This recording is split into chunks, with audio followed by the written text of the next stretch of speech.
I'm going to start with some general opening bits, and then hopefully that'll give folks a couple more minutes to come in before the bulk of the meeting starts.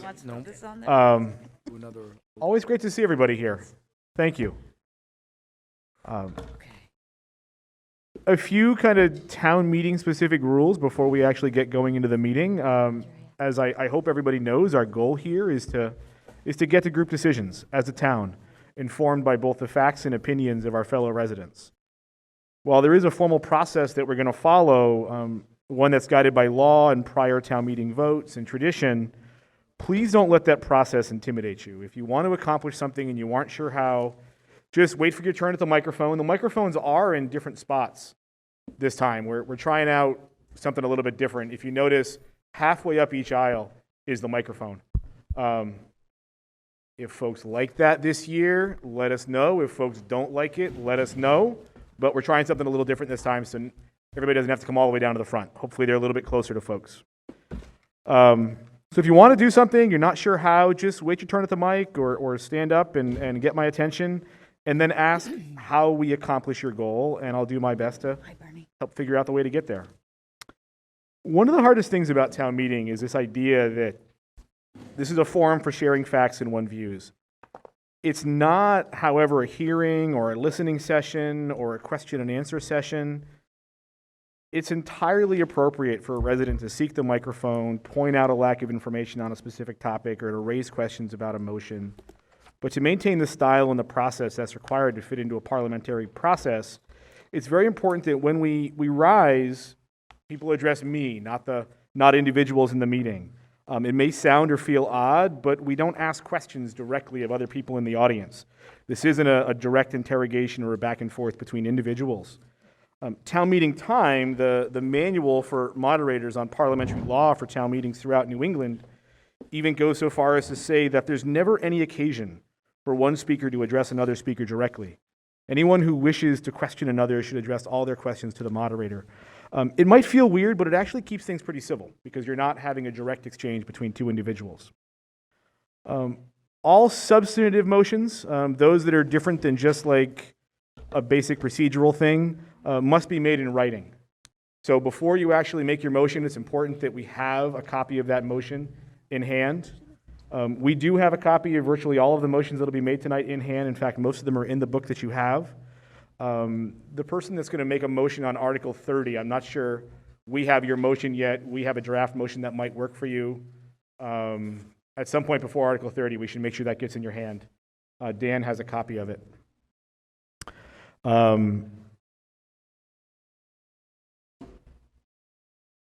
If you don't have a motion written and you want to make one, don't let that get in the way of you making the motion. Just tell us you need a moment to write that motion. Tell us what the motion is, write it down, give it to Dan. It can be on a scrap of paper.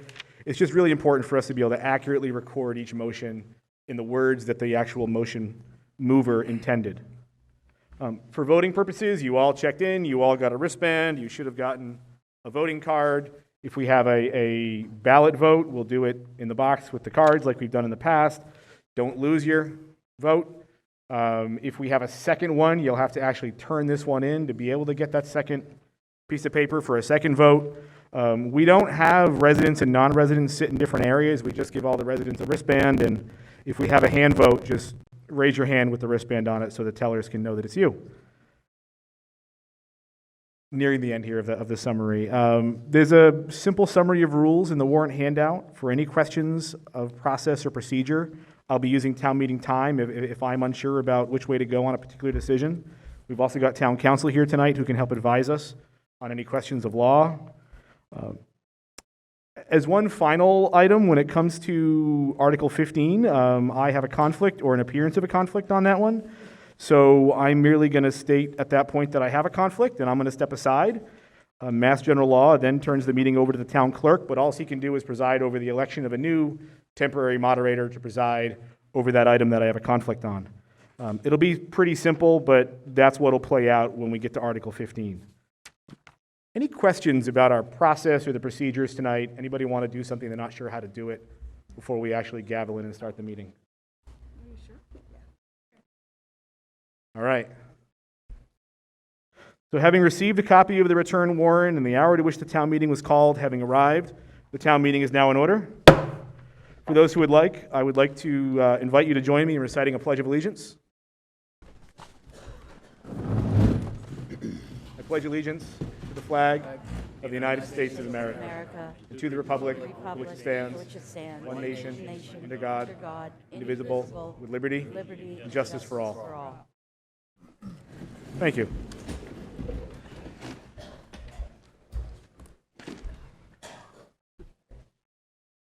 So Article 1, waiving the reading of the warrant.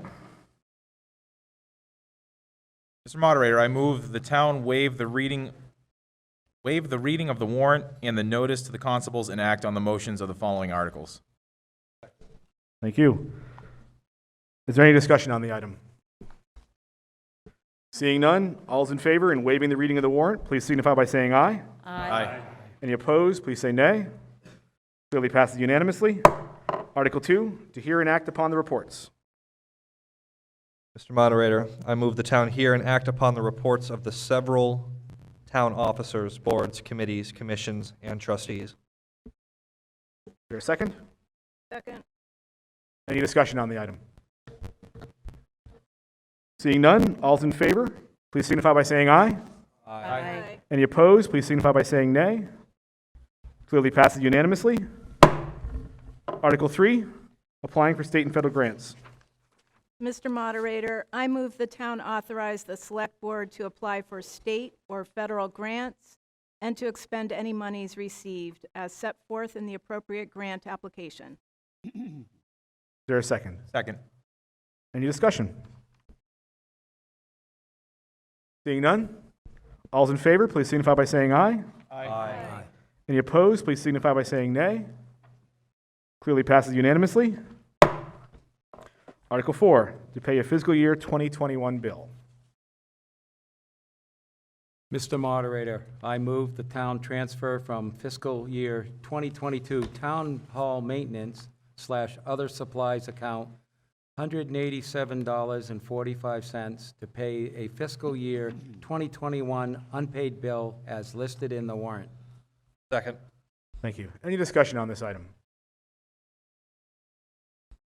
Before I take a vote, this does require a 4/5 majority because it's to pay a bill in a prior fiscal year. No more discussion? Would all those in favor please signify by saying aye? Aye. Any opposed, please signify by saying nay. Nay. Clearly passes unanimously.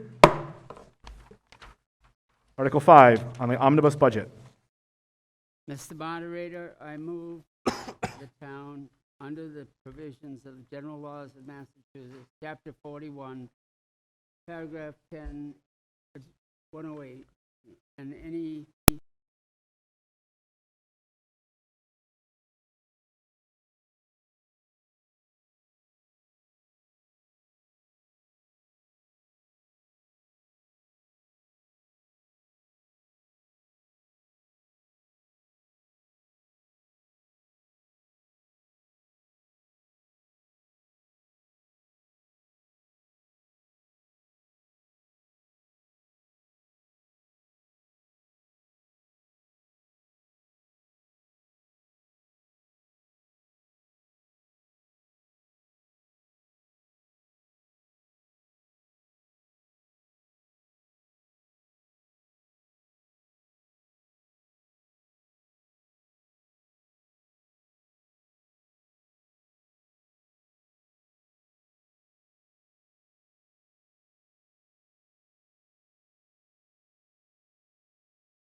Are you all set?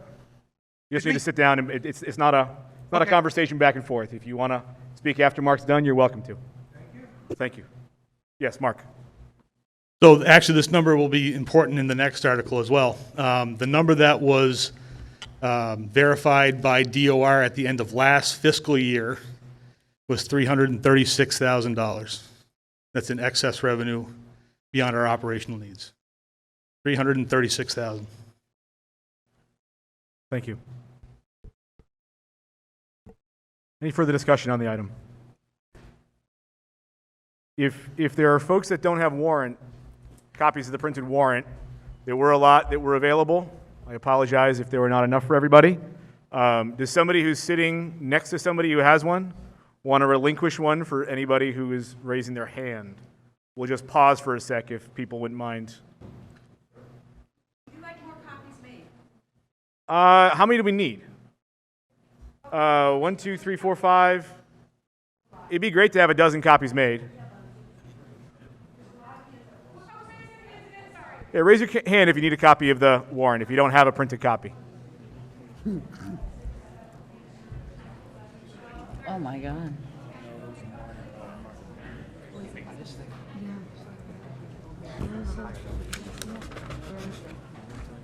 Do apologize for that. As part of the debate on this item, I will read out what the warrant article says on this item in full. The warrant was available and has been posted for a significant amount of time online. That being said, the article for this item says, to see if the town will vote to appropriate a sum or sums of money to operate the Emergency Medical Services Enterprise Fund, as shown below, or to take any action relative thereto or in relation thereto. The wages and salaries line is $338,909. The expenses line is $106,600. The budgeted surplus is $0, for a total revenue of $445,509.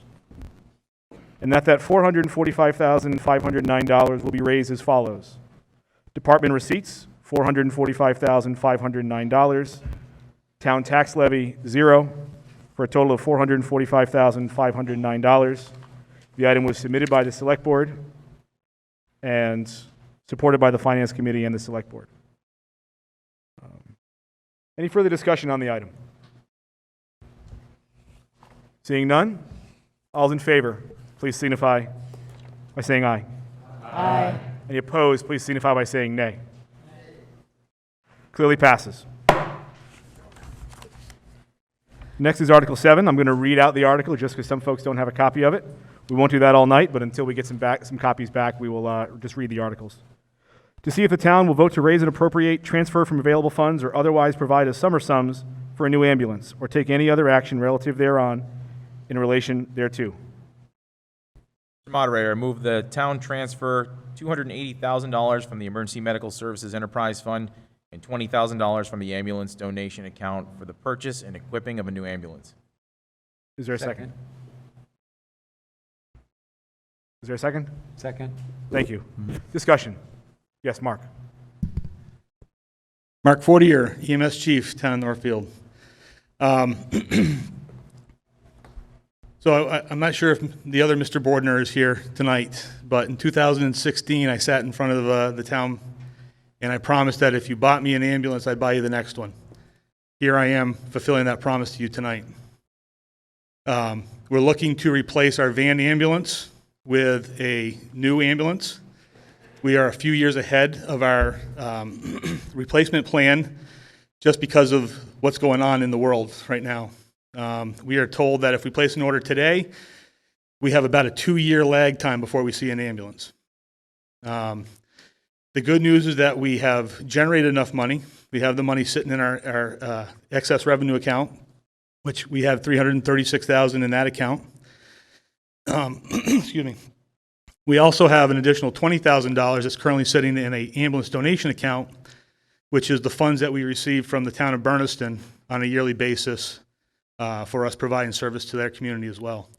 So we're looking to combine the $280,000 out of our excess revenue fund, $20,000 from our donation account, and buy the town an ambulance at no cost to the citizens. Thank you, Mark. Any further discussion on the item? Seeing none? All's in favor, please signify by saying aye. Aye. Any opposed, please signify by saying nay. Clearly passes unanimously. I'm going to again read warrant Article 8, just until we get some printed copies. Article 8, to see if the town will vote to appropriate a sum or sums of money to operate the sewer enterprise fund, as shown below, or take any other action relative thereon or in relation thereto. Sewer commissioner salaries, $1,821. Sewer department collector, $4,317. Sewer department wages, $151,174. Operations and maintenance sewer plant, $137,000. Reserve fund, $15,000. Maturing debt principal, $23,000. Maturing debt interest, $633. Transfer to general fund, $32,000, for a total of $364,945 in expenses. And that $364,945 be raised as follows. Department receipts, $364,945. Town tax revenue, 0, for a total of $364,945, submitted by the Sewer Commission. Is there a motion? Mr. Moderator, I move the town raise from departmental receipts the sum of $364,945 to operate the sewer enterprise fund as set forth in Article 8. Is there a second? Second. Thank you. Discussion. Seeing none? All's in favor, please signify by saying aye. Aye. Any opposed, please signify by saying nay. Clearly passes unanimously. Article 9, to see if the town will vote to raise and appropriate, transfer from available funds, or otherwise provide a sum or sums for a property survey for the sewer plant and grounds, or take any other action relative to thereto or in relation thereto. Submitted by the Sewer Commission. Is there a motion? I move the town transfer the sum of $5,000 from the Sewer Enterprise Fund to pay for a property survey of the sewer plant and grounds. Is there a second? Second. Thank you. Discussion. Seeing none. All's in favor, please signify by saying aye. Aye. All opposed, please signify by saying nay. Clearly passes unanimously. Did I see warrants being handed out? Does anybody still need a warrant? Okay, maybe I didn't see that. I'm sorry. I thought I saw somebody with copies. Article 10, to see if the town will vote to fix the maximum amount that may be spent during fiscal year 2023, beginning on July 1st, 2022, for the revolving funds established in the town bylaws for certain departments, boards, committees, agencies, or officers in accordance with the provisions of General Law, Chapter 44, Section 53E1/2, as most recently amended, or take any other action thereon or in relation thereto. For the recreation programs, authorize suspend is the Recreation Commission, use of funds for activities, revenue source, fees received, $35,000. For the Council on Aging breakfast and lunch program, with the Council on Aging Director, for use in the senior meals, revenue source is fees received, $5,000. Revolving fund of the recycling fund, authorized suspend is the Board of Health, use of funds is for recycling costs, revenue source is fees received, $60,000. The revolving fund for gas inspection, authorized suspend is the gas inspector, use of funds is salaries and expenses, revenue source is inspection fees, the limit is $10,000. For the revolving fund of the plumbing inspection, authorized suspend is the plumbing inspector, use of activities is salaries and expenses, revenue source is inspection fees, the limit is $10,000. For the wiring inspection revolving fund, which is through the wiring inspector for salaries and expenses, the money comes from inspection fees and the limit is $10,000. For the tax title revolving fund, the money is controlled by the town treasurer/collector for tax title expenses. The revenue source is tax title fees and the limit is $10,000. Is there a motion? Mr. Moderator, I move the town fix the maximum amount that may be spent during fiscal year 2023 for the revolving funds as set forth in Article 10. Is there a second? Second. Thank you. Discussion on the item. Discussion. Okay. Seeing none, I just want to make sure only hands are up about the warrant, right? Nobody wants to speak on this one? All right. All's in favor, please signify by saying aye. Aye. All opposed, please signify by saying nay. Clearly passes unanimously. I'm going to read one more of these articles, even though stuff is being handed out now. Article 11, to see if the town will vote to have its elected town clerk become an appointed town clerk, or take any action thereon and in relation thereto. Is there a motion? Mr. Moderator, I move the town have its elected town clerk become an appointed town clerk. Second. Discussion on the item. Mr. Moderator, what I'd like to do is just read the notes Sure. and make a couple of comments since I have familiarity with this topic. So in the notes, what it says is this article would allow the town to place the matter on a ballot for the next town election, which is May 2023. This would determine if the town clerk position should become appointed versus an elected position. Making the position appointed would expand the pool of eligible applicants beyond just town residents. So the point of this article is to put this on the ballot for next year. And before I got onto the select board, I was on the Town Governance Study Committee. And in 2019, in our report to the town, we recommended that the town evaluate this very question in the future. That was back in 2019. Thank you. Yes. It's Joe Gravelin from Old Ferry Road here in Northfield. So when a lot of citizens were coming out to help create our master plan a number of years ago, there were two major concerns about how Northfield operated based on the politics of how Northfield was set up at that time. One of the considerations was to go from a 3-member select board to a 5-member select board. And that turned out to be a fabulous, that gave us fabulous results. We have a wonderful 5-member select board now currently. The other big issue was whether or not to make the town clerk an appointed position or an elected position. And I understand that this is a vote to put it on the ballot, but I also understand this may be the only opportunity for me to have a voice about what we talked about when we were creating our master plan. We wanted to get the politics out of the town clerk's office, and we felt the best way to do it was to have the town clerk an elected position. And I'm encouraging us to keep it that way. And I understand this is about putting it on the ballot for a vote, but I also want to make sure that we can have a public dialogue about this. Thank you. Thank you. Further discussion on the item? Yes.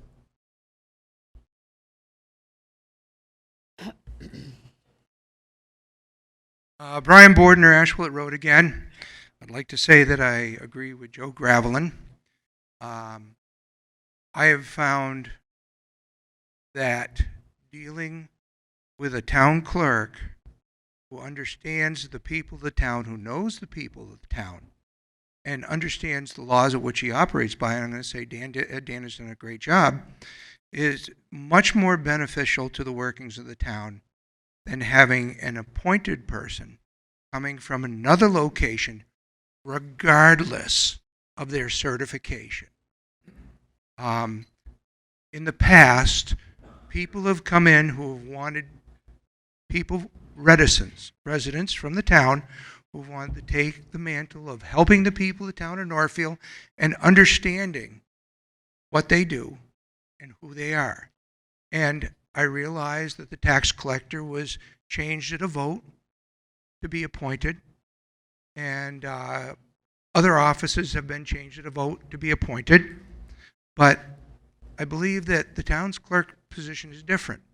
Yes, as Joe said, this is just to do a vote, but we voted on this before.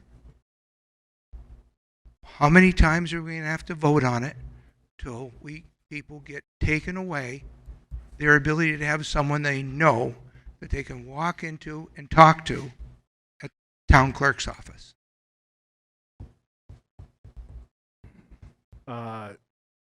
Yes. Over here on the side, and then we'll come up to you. Yep. No, right behind you. Hi, Yes. Tammy Pelletier, 122 Warwick Road. I'd like to say that I respectfully disagree with both of these gentlemen, and I really would like to see it on the warrant for next year. I'd like. Keith. Joanne McGee, Main Street. An appointed town clerk is somebody who's hired after submitting a resume, after there's been a request, an opening, as you normally would hire somebody, and you can look through all those resumes and find a qualified person. An elected town clerk, I think, is very political, because if somebody really likes that person, they could vote for that person, and that person might not be qualified for the job at all. So I really would support this change to make it appointed or hired town clerk. Thank you. Yes, Heath. So I'll preempt this by saying I'm kind of undecided myself right now on this, which is why, we're bringing this out to everybody to make the decision.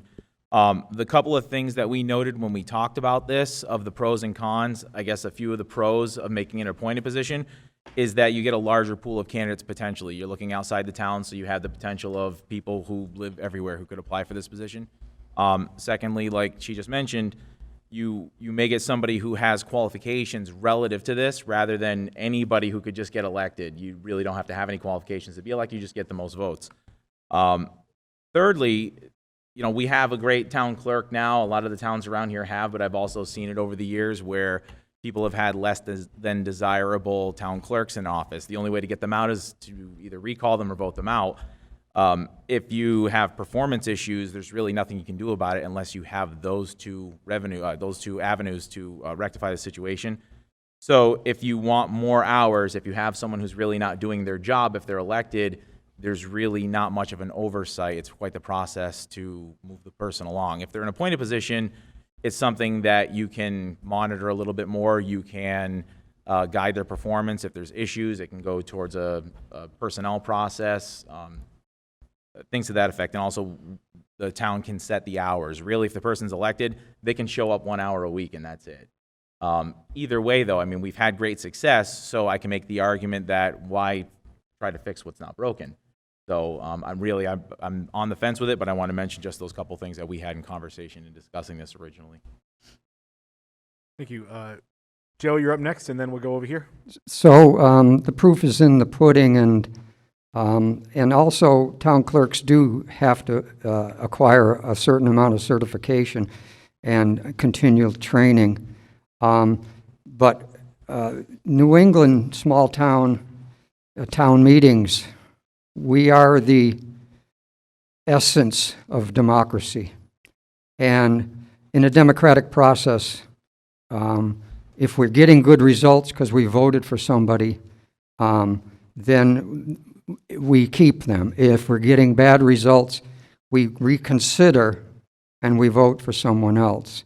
I'd like to make sure that we can weigh that in because we are doing quite well with the town clerk that we have, and that was an elected, voted position.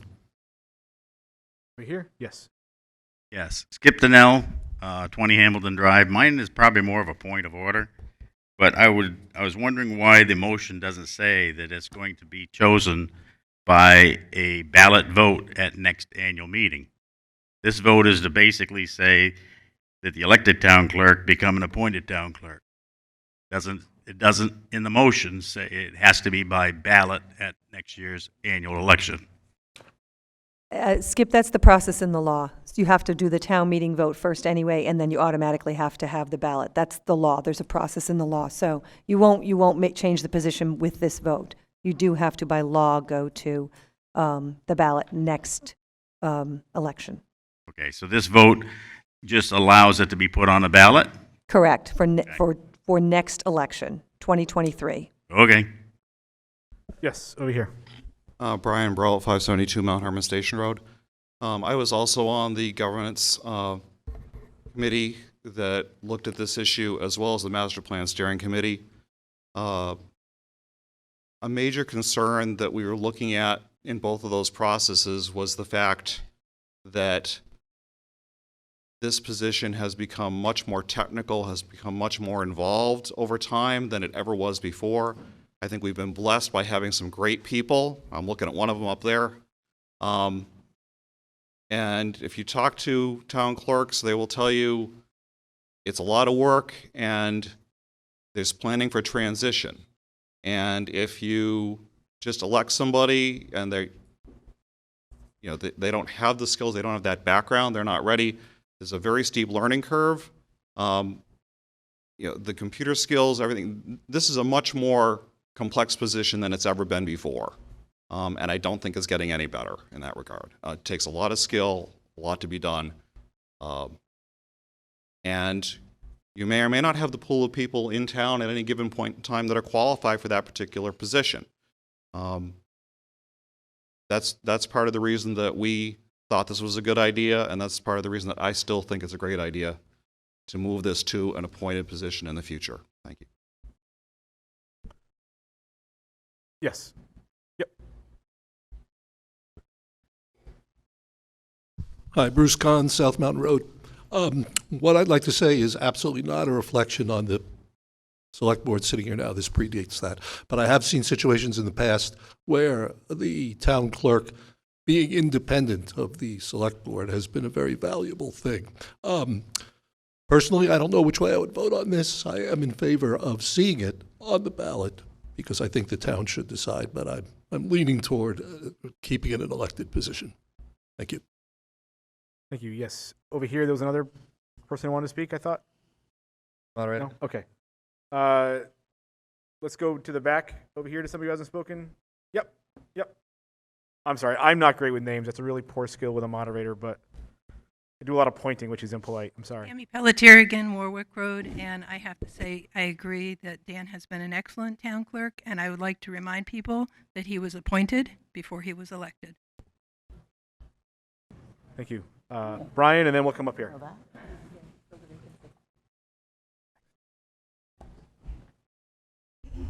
Brian Bordner again. I'll just pass along a story why I'd like to say I respectfully disagree with Joanne. A appointed town clerk is, if you're worried about the politics, is beholden to whoever appoints the town clerk. An elected town clerk is beholden to the people they serve, the citizens. Now, I'll tell you a story that has changed my thought process. A former town clerk told me a story that there was not enough room for the records in the small area they had. So she approached one of the select board about what to do for more storage space. And the select person, probably not being as tactful as she should, said, burn all the old town records. And the town clerk said, no, I will not.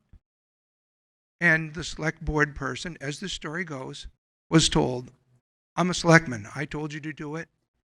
And the town clerk said, I'm sorry. I'm an elected official. I don't answer to you.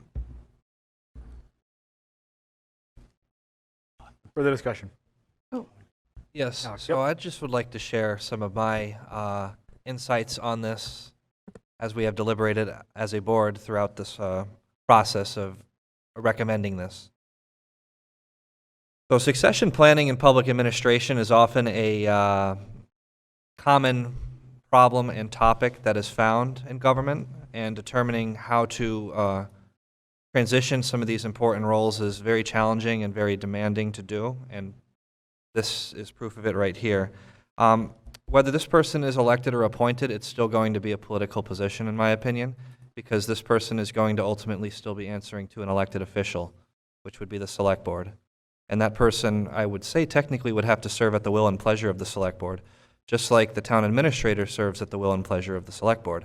That's how appointed officials work when they're chosen by elected officials. So to be a master records keeper of the town, I don't think is going to be any less valued for an appointed official. I think an elected official can have a certain respect for record keeping of the town that maybe in a way cannot be found with an appointed official. But for somebody who needs to put food on the table for their family or whatever their financial situation is, and they want that job, I have a feeling that they're going to still value what they're doing in their town clerk duties. So the one thing that I've seen in my time here on the board is that this town has had a lot of turnover with positions. And the one thing that scares me with moving this position to an appointed position is seeing that turnover to where we have to do these costly and time-consuming, and quite honestly, it's a headache to do all these hiring processes. Done a lot of them in the past 4 years. So if we have somebody who doesn't work out, or they find that they can get more money in another town, then we're going to be playing a lot of games as to who can be beneficial and who can fit best for our town for this very important position. And it's not a position I know very well, other than what I have had to use the town clerk for and what many of us have had to use the town clerk for. So we have to determine if we move this to an appointed position, we have to accept the fact that there may be a turnover issue, because that's just how this field is now. There is always people moving in and out of these appointed positions in towns in all different departments. We've had it in many departments in our town already, so we just need to be mindful of that. Thank you. Further discussion? Yes. Yep. Still Bruce Kahn, still South Mountain Road. The story that was told here about the destruction or potential destruction of records may sound outrageous to some people. I'd just like to say that at the time that happened, I was also aware of that situation. Mr. Moderator? Yes. I'd like to say that we are very fortunate in Northfield to have a very experienced and friendly and helpful town clerk. The question in any personnel situation is what happens when that person wants to retire, who steps in? And that's the question for either elected or appointed. The benefit on the appointed side is it goes through the process of being hired as an employee of the town, and all of the checks and balances on that, in addition to the checks and balances that go with being elected. If there is a problem, then what do? You have recourse in either direction. Your turnaround time with problems is shorter if the person is appointed and hired, because you can always go to the select board. What I'd like to point out is, even though the select board ultimately appoints, we have a documented personnel policy and procedure that we have worked diligently to clarify over the last year. And when people are hired, that's a public process. And the checks and balances come from people participating in those processes.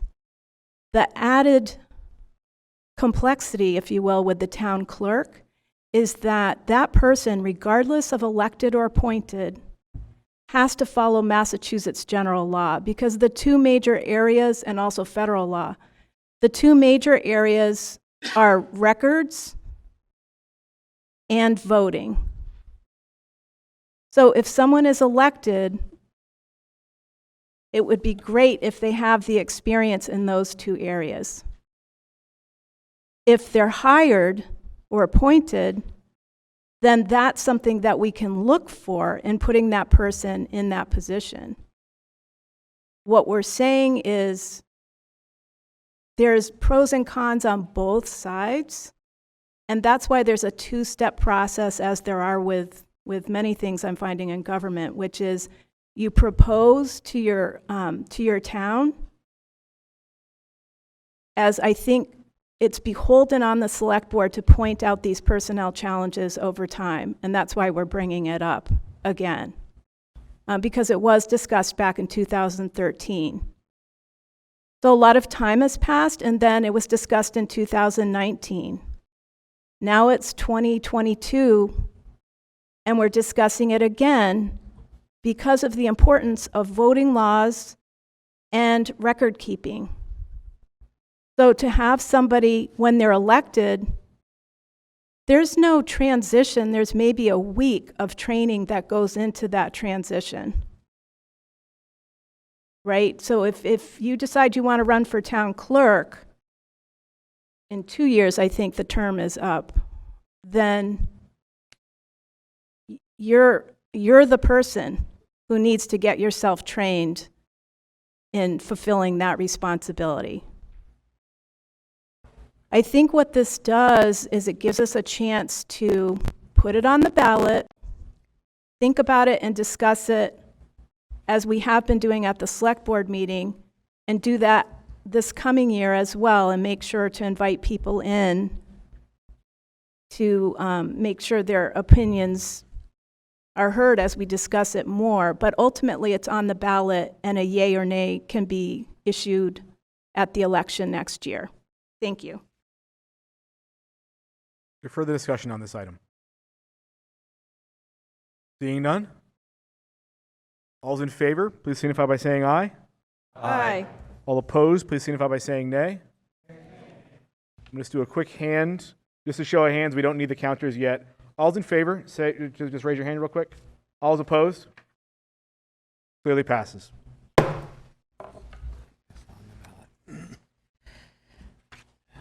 Before we do Article 12, I'm going to have a really quick recess. I just want to ask Steve a question. We have a question about the written motion that we have in hand. Steve, can I?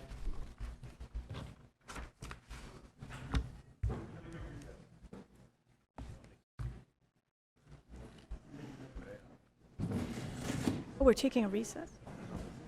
Is it appropriate for me to ask you what you feel, appointed or elected? I haven't decided. I want it on the ballot. Oh, yeah. Yeah. Let the That's people fire decide. breathing dragon. Exactly. I'm not going to debate it today. Right. That's all. That's how I was feeling. I was just, Yeah, I'm not going to debate it. Mm-hmm. That's why I didn't say anything. Right, exactly. This is, Good, he'll give you the copy when it's done. people can decide. Because when she printed the warrant, So be it. Yeah. They Right. elected us, and now they stick with us. Calling us back to order. Article 12, stipends for the planning board. Steve? Yep.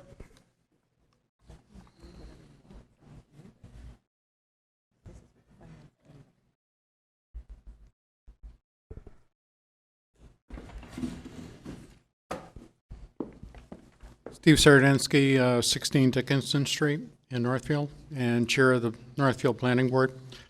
Mr. Moderator, I move that the vote for the Planning Board stipends be made on the original request of $6,000, not the Finance Committee recommendation of $4,000. Second. Thank you. So for clarification, in your warrant, there's chair 3,000, vice chair 1,500, each member 500, for a total of 6,000. That is the column of numbers that Steve has moved. I think his warrant covers it. Just want to make that super clear to people which set of numbers there we're voting on. The motion is for the column that ends for a total of $6,000. There is a second. First speaker, Steve, would you like to speak to it? Yes, I would. Perfect. The stipend request is based on a review of the last 4 years of planning board activity. As chair of the planning board, I've averaged 10 hours per week, at least, on planning board issues, many times more. The planning board has held multiple, often contentious public hearings on approved projects. Planning board business is not just one simple 1-hour meeting. Decisions often require many hours of study and research.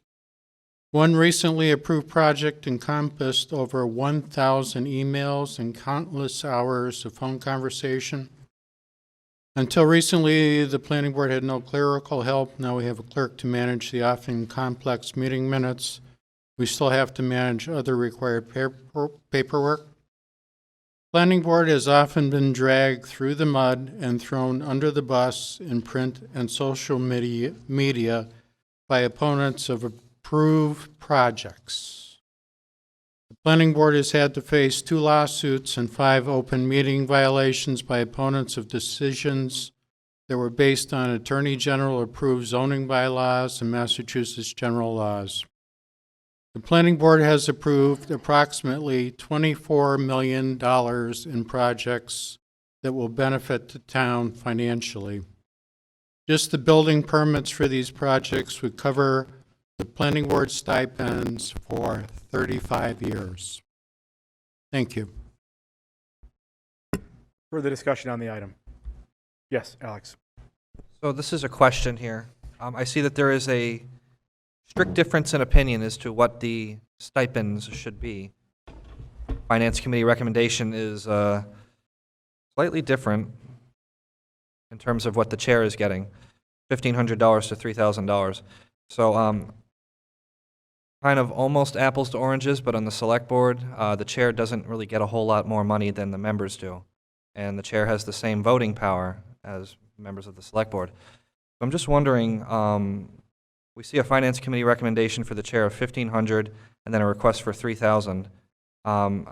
There's obviously a difference of opinion, and I'm just wondering if there can be, if someone can answer why one number is justified over the other. Because I'm not a planning board person, and I'd like to know a little bit more about why this person deserves a lot more money when they have the same power of vote on the committee.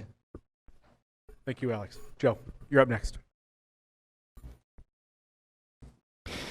Joe Gravelin, Old Ferry Road, again. I'll make a declaration that I'll be voting no on this. I'm not interested in getting stipends for being on the planning board.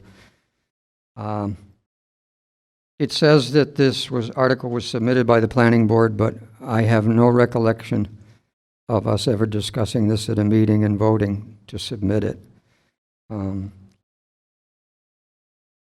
It feels to me that to work for the town on the level that that we in the planning board are working is really a labor of love.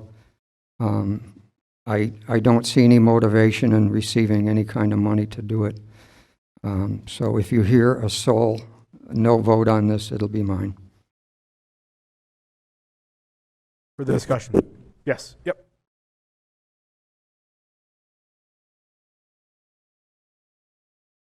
I'm Deborah Potee, 36.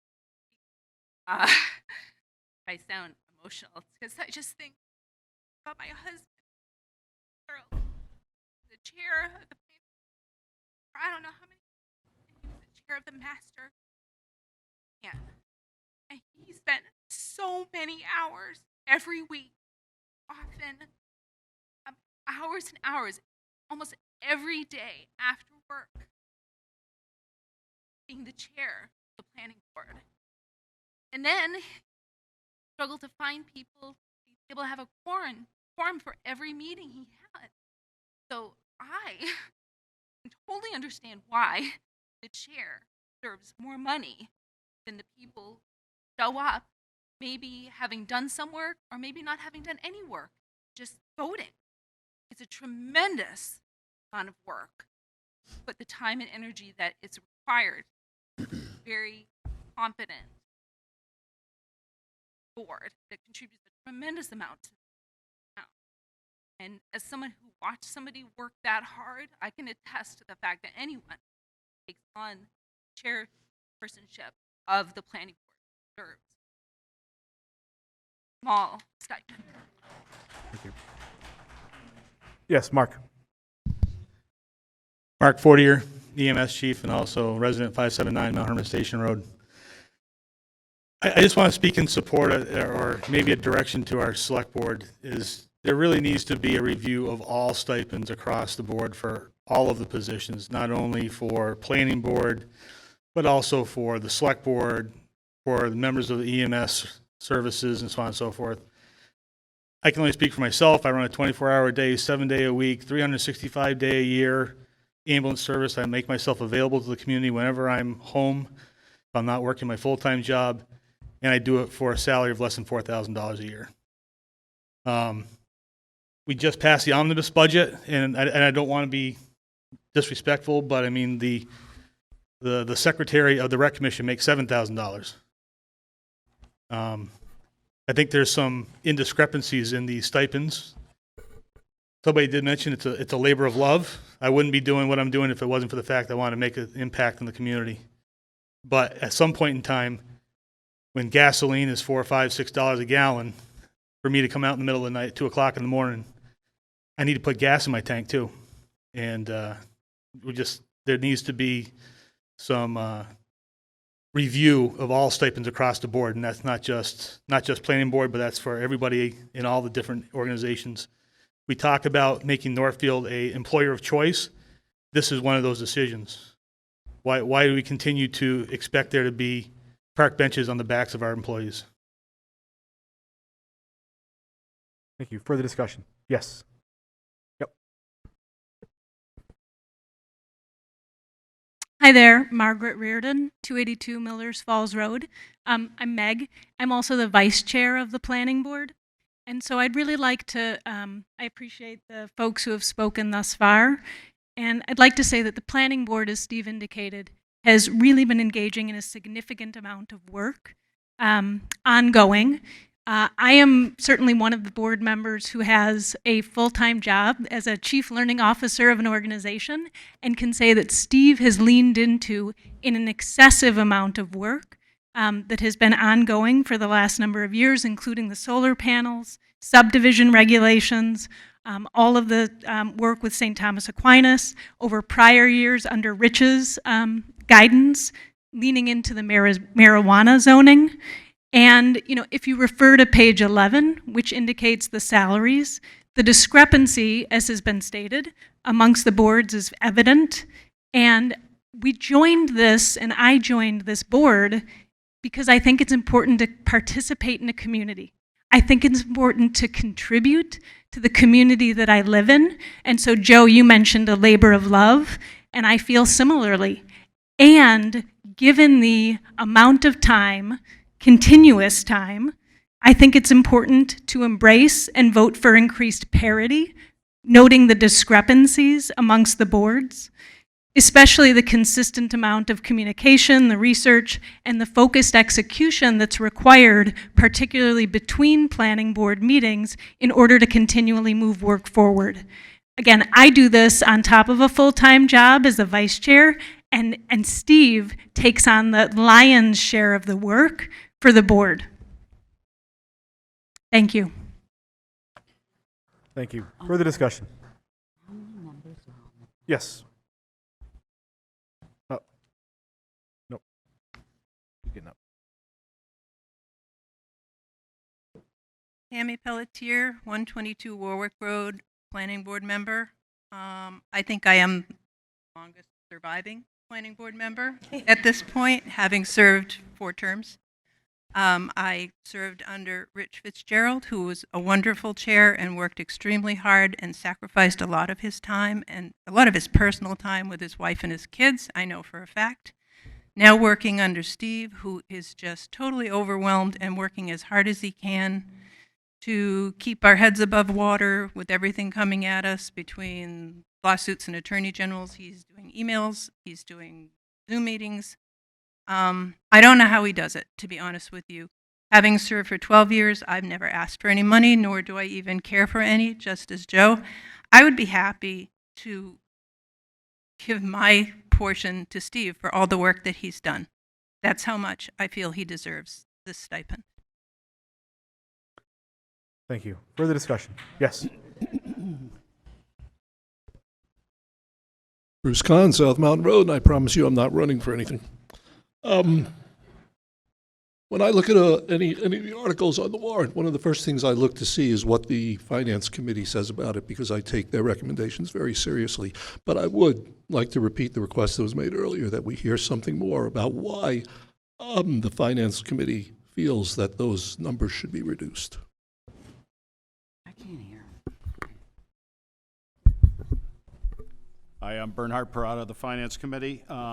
The reason we came up with this is we had a discussion amongst ourselves, obviously, about the initiation of the first stipends for the planning board. So we looked at it and we felt that, one, they deserve a stipend increase. Excuse me, should I say, they have no stipend whatsoever now. We believe in the initiation of a stipend to the planning board because of all the work that they have and responsibilities that they have. The only thing is, we felt that to be more equitable, we felt that, and to, since this was the first stipend to be given to them, we felt it would be equitable to start at $1,500 for the chair, $1,000 for the vice chair, and $500 for all other members. The other thing too is, and again, nothing against Steve Sarandinsky. He has done a great deal of work for this town, and his service should be highly appreciated by our fellow residents. But we felt also at $3,000, that would also be a little excessive to start. It would probably also be more than what some of the select board members are, receive for stipends. So we felt in all fairness, after discussion, that this would be equitable and fair amounts to be given to the planning board. That was our reasoning. Thank you. Yes. So just one point of order. I thought when I made the second on the motion, we were going to be going off the Finance Committee recommendation. So I just wanted clarification on that, clarification on that. Secondly, I just wanted to just speak to the notion of the amount of time that it takes to do a lot of these planning board jobs. Or when it's planning board, select board, school committee, there's a lot of time invested, and really time is an invaluable commodity. We put a dollar amount on it for all of our jobs. But really, it's just something that's invaluable, and we spend a lot of time away from our families doing a service to this town. I really don't think that the expectation going forward of people to just donate their time, like Mark Fortier said, gas money and everything else that goes along with it, I think it's a bit unreasonable, especially given how complex these jobs continue to get. I definitely, in the years to come, would like to evaluate this townwide. I think the school committee is drastically underpaid as well. I totally support bringing this stipend into play. I just wanted to clarify that my motion, when I seconded the motion, I thought we were going to be going off finance. Thank you. Further discussion? Yep. I have. Dan and then Lois. I'd just like to clarify one item here. In the notes, they are not the only elected board that doesn't have a stipend. We have library trustees, rec commission, and veterans memorial committees. I just wanted to clarify that. Thank you, Lois. Dan, did you want to speak? Yeah, I just wanted to let people know that, the planning board is one of the only committees that basically is a 5-year term. So these people work an awful lot of time and effort. Steve has been in my office just about every day for the last year or so as far as doing that, clarifying different things that had to be clarified as far as doing it, posting meetings, posting minutes as far as doing that. So it is morphed into a much greater job because they're taking over some of the roles that the zoning board were taking into consideration. And if you look at what they have done, if you're looking at the $25 million worth of projects they've been looking at over the last couple of years as far as doing it and making some heavy decisions, those don't come lightly. And basically, you're talking about the group of people that have the longest term in Northfield here. So basically, they should be rewarded some way, shape, or form, whether it be the $6,000 or the $4,000 range, because they do more work than people realize. They work in the background. They have to get all the information that is needed to make their decisions. Their meetings aren't just one meeting a week or one meeting a month as far as doing that. They have to make decisions that affect the whole town as far as doing that. And they're working with the existing bylaws in order to adhere to those conditions as far as doing it. So it's not sometimes it's a thankless job because they have to make decisions that are going to affect people's businesses in some cases. So what they do every single day or week is for the interest of the town of Northfield. So they should be rewarded, like I said, some way. Thank you. Yes, Brian.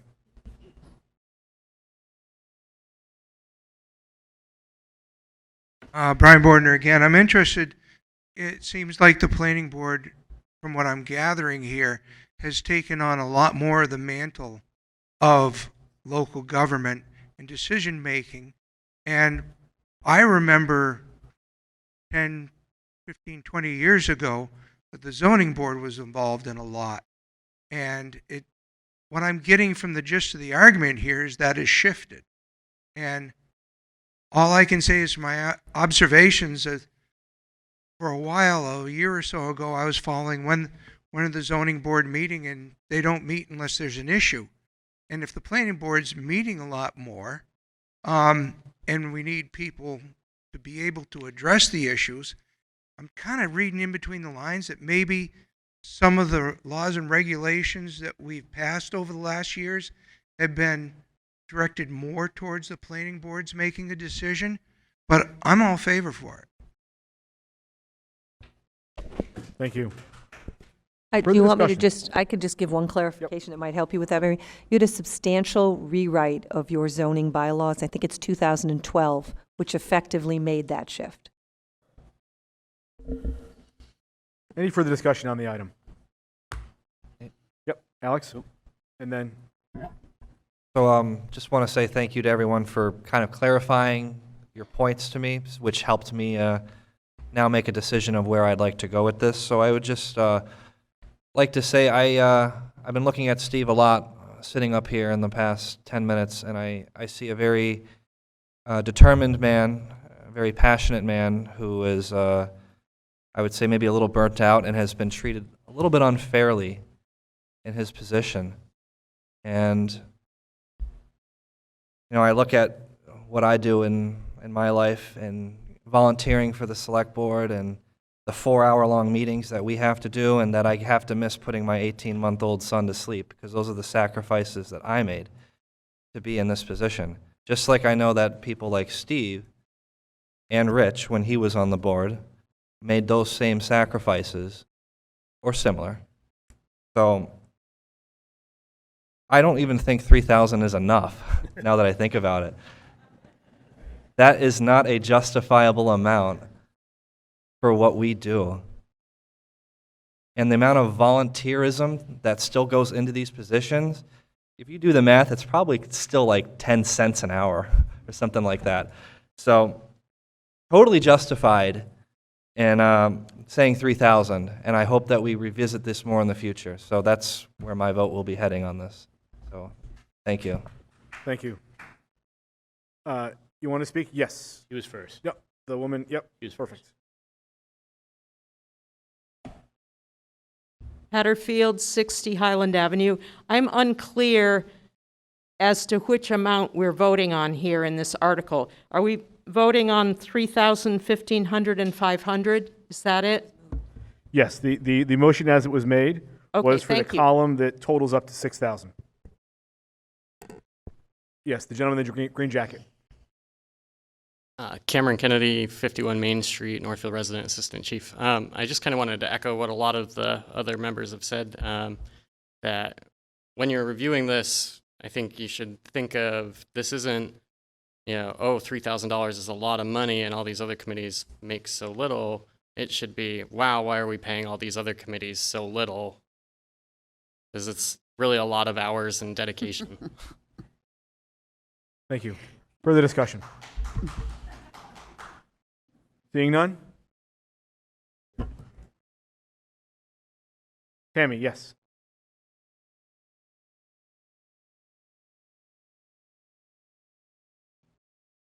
Tammy Pelletier, Planning Board again. I just want to say that, as I said, I've been on for over 12 years and have never wanted a stipend, and I'm happy to continue to serve without a stipend.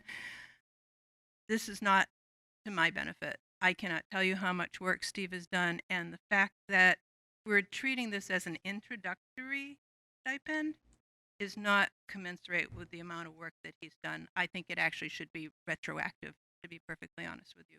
Treating it as a primary stipend when he's been working this hard for so many years, it's just not adequate. Thank you. We are at about half an hour on this article. Does anybody have anything that they felt hasn't been expressed to the meeting yet and wish to speak?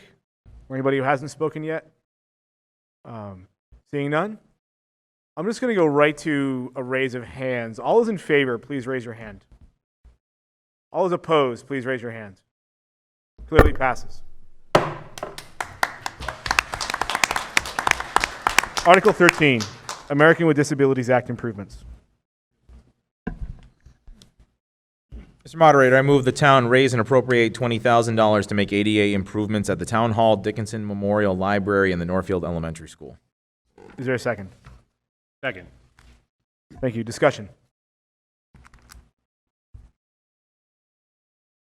Seeing none? All in favor, please signify by saying aye. Aye. All opposed, please signify by saying nay. Clearly passes unanimously. Article 14, a new trash compactor. Mr. Moderator, I move the town raise and appropriate $21,000 to purchase a new trash compactor for the transfer station. Is there a second? Second. Any discussion on the item? Seeing none, all in favor, please signify by saying aye. Aye. All opposed, please signify by saying nay. Clearly passes unanimously. For Article 15, I have a conflict or an appearance of a conflict, and I'm going to step aside for this article.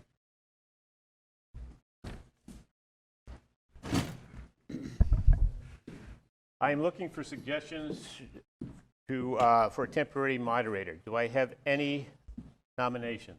Mr. Moderator, Yes, sir. I nominate Selectman Alex Meisner as temporary moderator for this annual town meeting. I Do I- second. Okay. Sorry. So approved. Mr. Moderator, would you take over? The honor and privilege is mine, so Oh, Dan, you got to vote. Up here. we got to vote. so. Dan, you got to vote. Oh, I'm sorry. I'm new to this, right? I only done it a few times. All those in favor signify by saying aye. Aye. All those who are opposed, nay. Nay. Oh, no. Hey, that's really funny. Remember me and you will, buddy.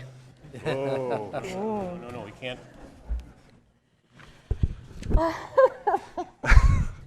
Hi, folks. So same rules apply. We'll just keep on doing what we're doing here. Proud to be your moderator for one article. Here we go. Article 15. Mr. Moderator, I move the town raise and appropriate $8,000 to cover the costs associated with the services for solar land appraisals. Second. We have a motion and a second. Any further discussion on this article? Joe? Joe Gravelin, Old Ferry Road again. First question, Mr. Moderator, is where's your bow tie? Ah. Yeah. I heard you make a commitment to that. I have some questions, Mr. Moderator, about this. Is this about average citizens putting solar arrays on their roofs or in their backyard, or is this about assessing commercial or industrial solar arrays? Is there anyone that can answer that question? I can read the notes. Where's Beth? Well, I read the notes, but I don't. Okay. Where's our, Okay. Beth, come on up. Mary, do you wish to speak right now? I'm going to bring our assessors up. Okay. Our assessors. Okay. Beth Walker, Pine Street, assessor, clerk, and assessor. Basically, this is for commercial, not residential. The process to appraise and assess solar land is much different, and you can't do it with our normal property inspection services.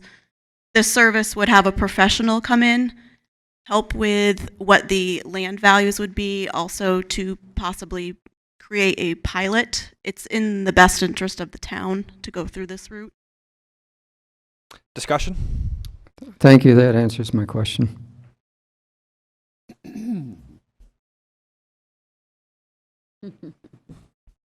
Seeing no further discussion. Is this individual coming to the mic? He is not. Okay, at this point, we were going to move forward with a vote. All those in favor, please signify by saying aye. Aye. Any of those opposed, please signify by saying nay. This motion clearly passes.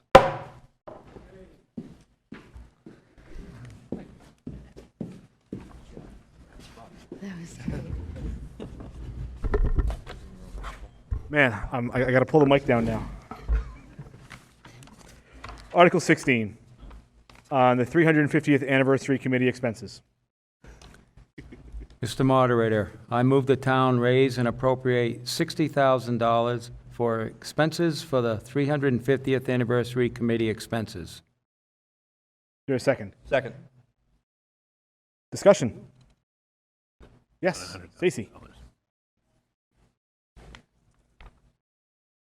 Stacy Bond, Pine Meadow Road.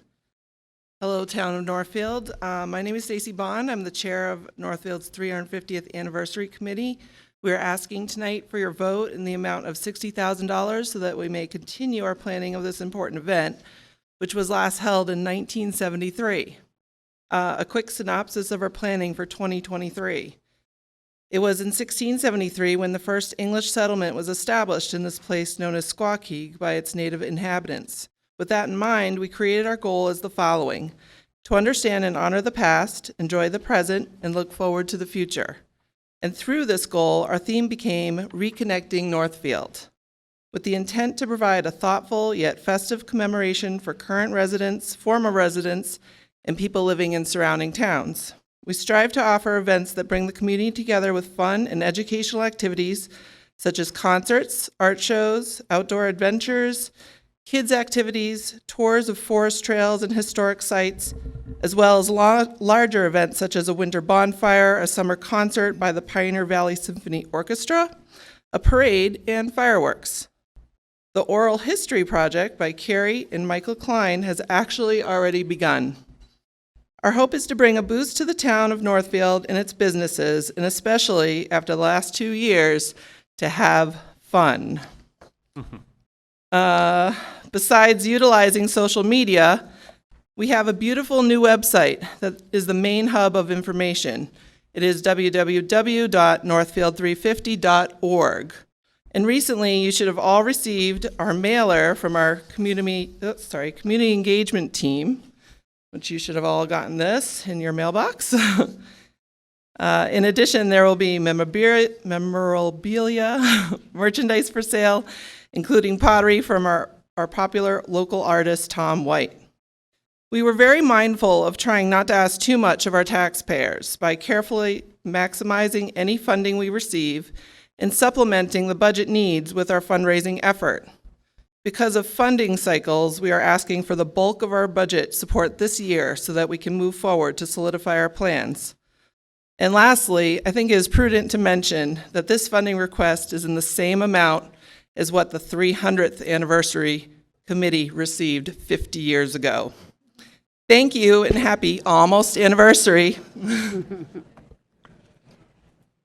Further discussion on the item. I'd like to point out that Northfield's going to celebrate their anniversary with Deerfield, and Massachusetts in general is going to get a lot of information and invite on these two very old towns, some of the earliest towns in the history of the United States.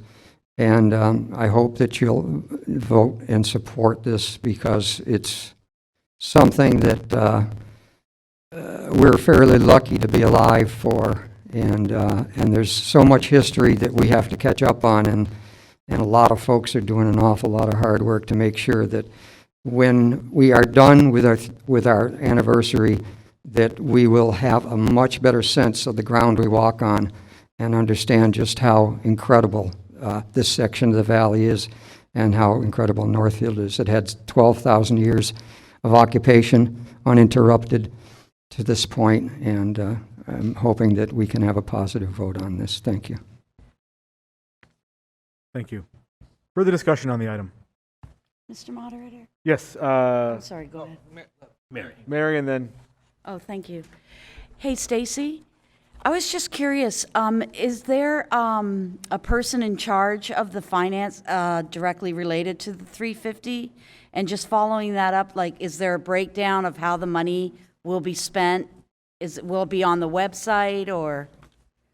Actually, there's a copy in your book. Oh. Well, there's at least a budget. If you hold on just a second, Stacy, But Alex yeah, is I up have next, the and then Stacy. budget. I was just wondering if there's, an accountability, like where the money's going, how it's being spent? A breakdown of how the money's being spent.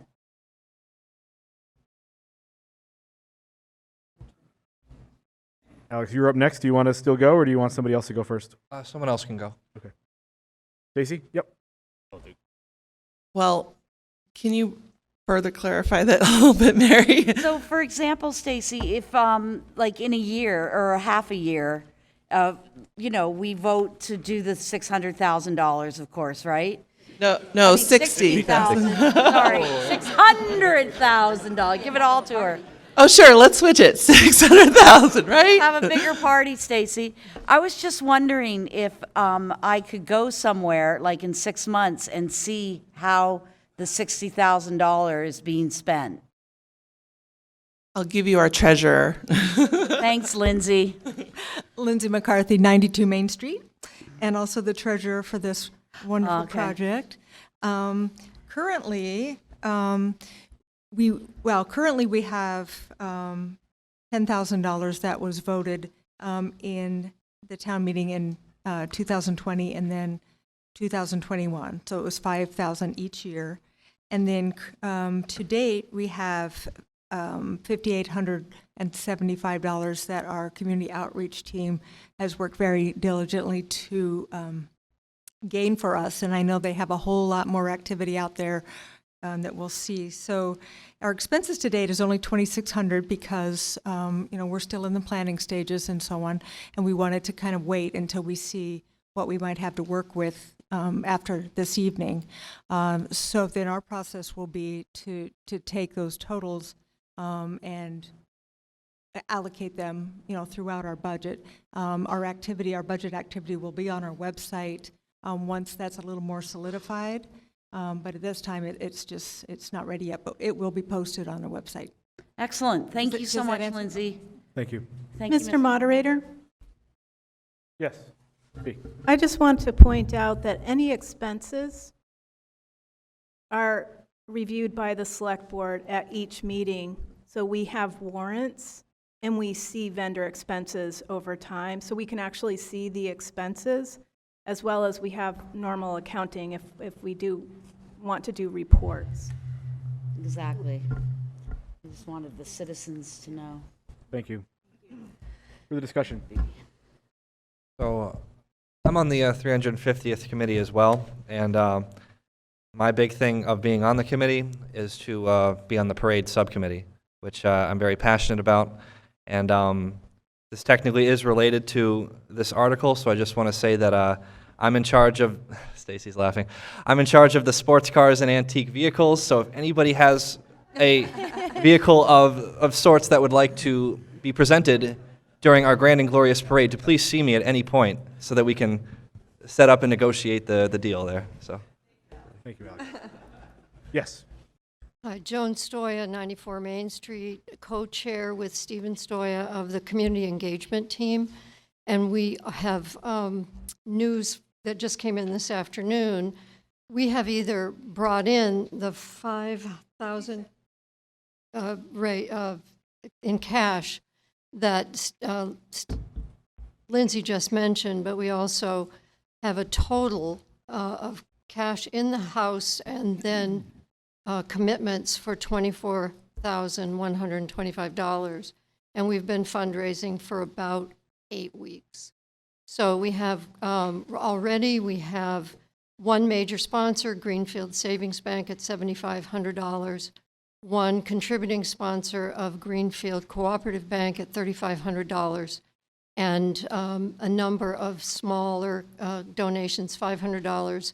And we also have well over $1,000 in individual donations from all of you. So we deserve a party we just came through 2 awful years, and it just so happens that 2023 comes on the heels of the worst years that many of us have lived through. And so for most of us in our lifetime, this will be the first and only time that we can celebrate a major anniversary of Northfield all together. And we predict that there will be so much fun and so much collegiality and so many people coming together. We just trained 9 people for the oral history project, for example, for the last 2 Sundays in a row. And one of our members of the trainees said, I wish I would give anything if I could hear my grandmother's voice.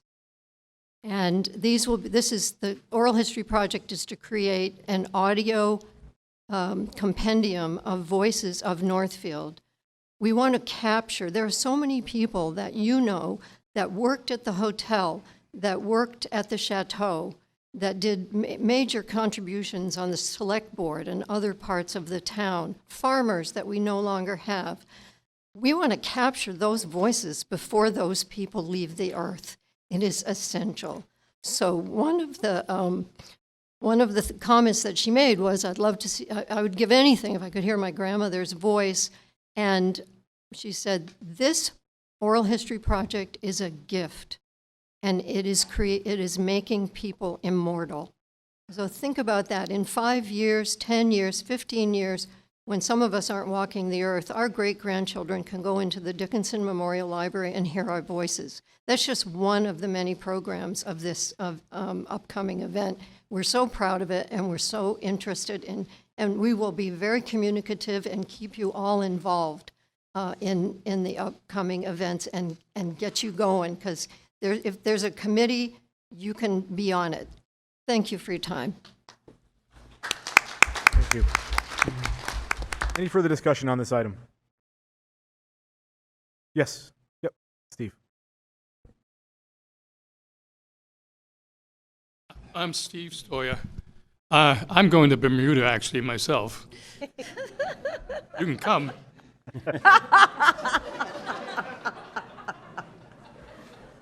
Take me with you, Steve.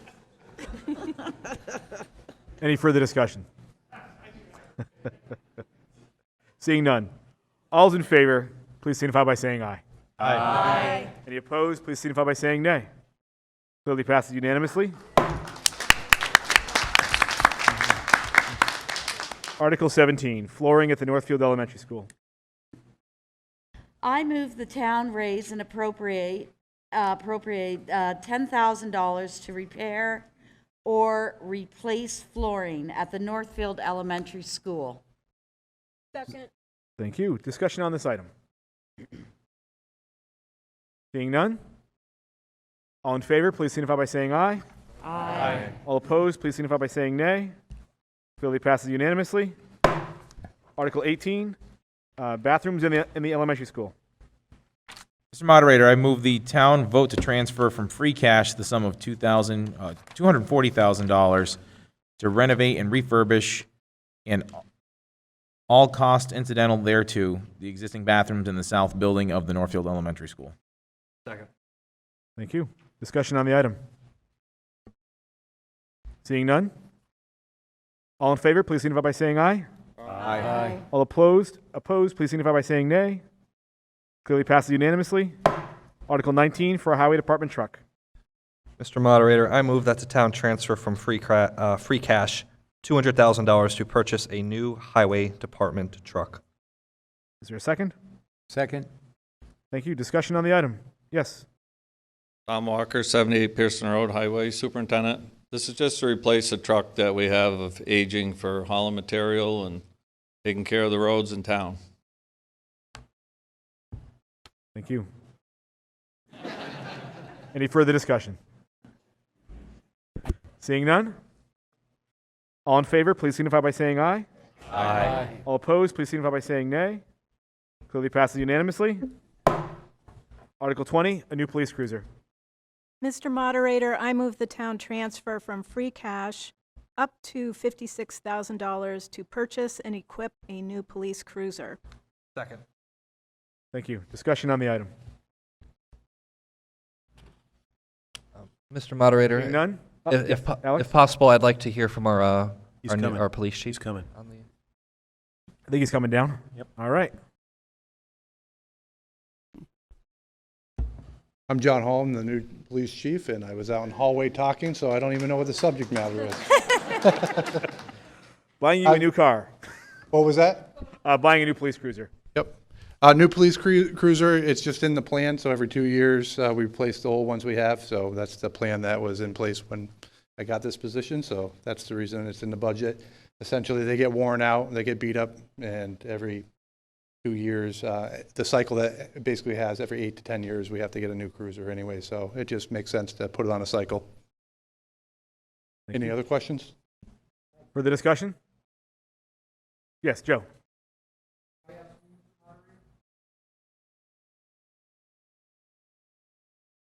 I'm just curious if we're switching over to electric at any point here with these cars, because I know you have the charging stations.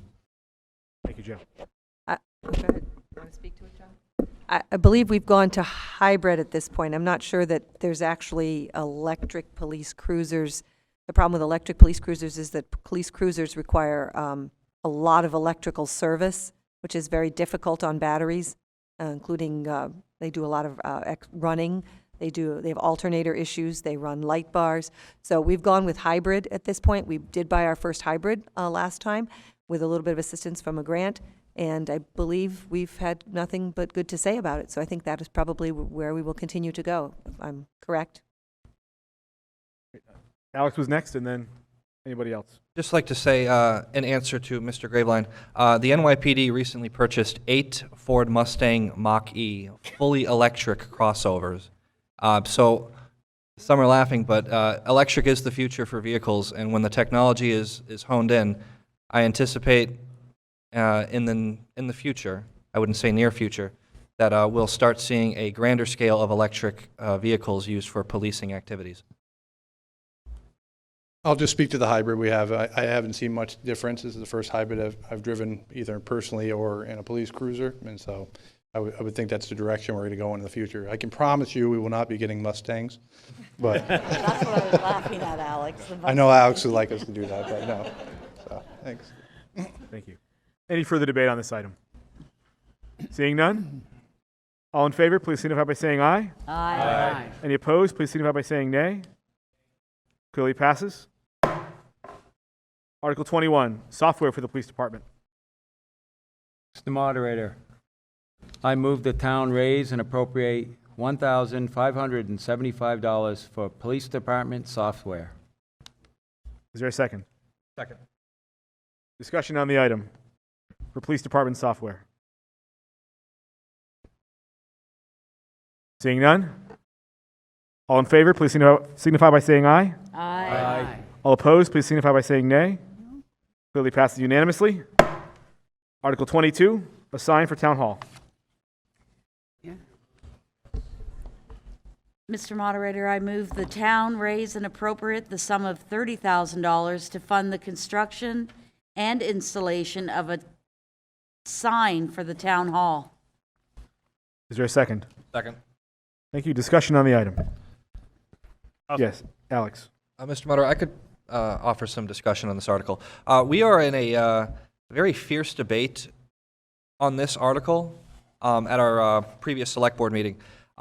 We, as you'll see on the notes here, select board makes no recommendation on this article.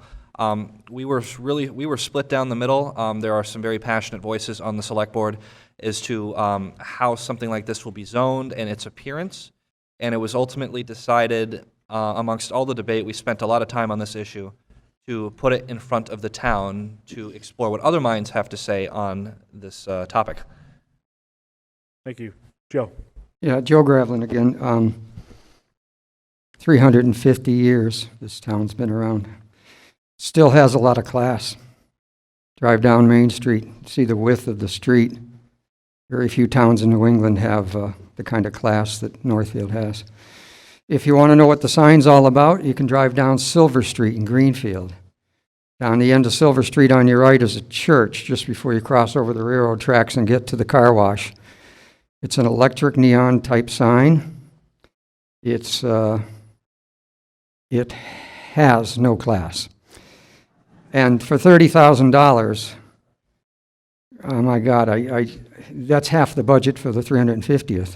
I mean, it's to spend $30,000 on a sign that takes Northfield in its history and basically flushes it down the toilet is just crazy. I'm hoping that we won't fund this kind of a sign. Mr. Moderator, you. I'd just like to Further speak to discussion, the yes. genesis of the article a little bit, Yep. maybe clarify. First of all, it doesn't have to be an electric sign. The hope was that there would be maybe a committee. We do have a building committee standing, and we could add to discuss that. The reason it's possibly more expensive is because there was some talk that maybe it would have brick to match the brick of Town Hall. There's a lot of options, not necessarily programmable. The reason that this article came about is because multiple departments, organizations in town have requested the ability to put information out front. As you've probably noticed, we've had these little small signs with the changeable letters. They go out, they blow over. We can't put them out in the winter. The senior center, the recreation commission, voting at town meeting. You'll notice that sign did not go out this year because the sign is broken, so we weren't able to place it. So we were just responding. I know the town clerk has had multiple people questioning why we aren't putting something out front. So we were just responding to that request, therefore leaving it up to the town to decide if they were interested in doing something like this, and then leaving it up to the town residents to decide what that might look like.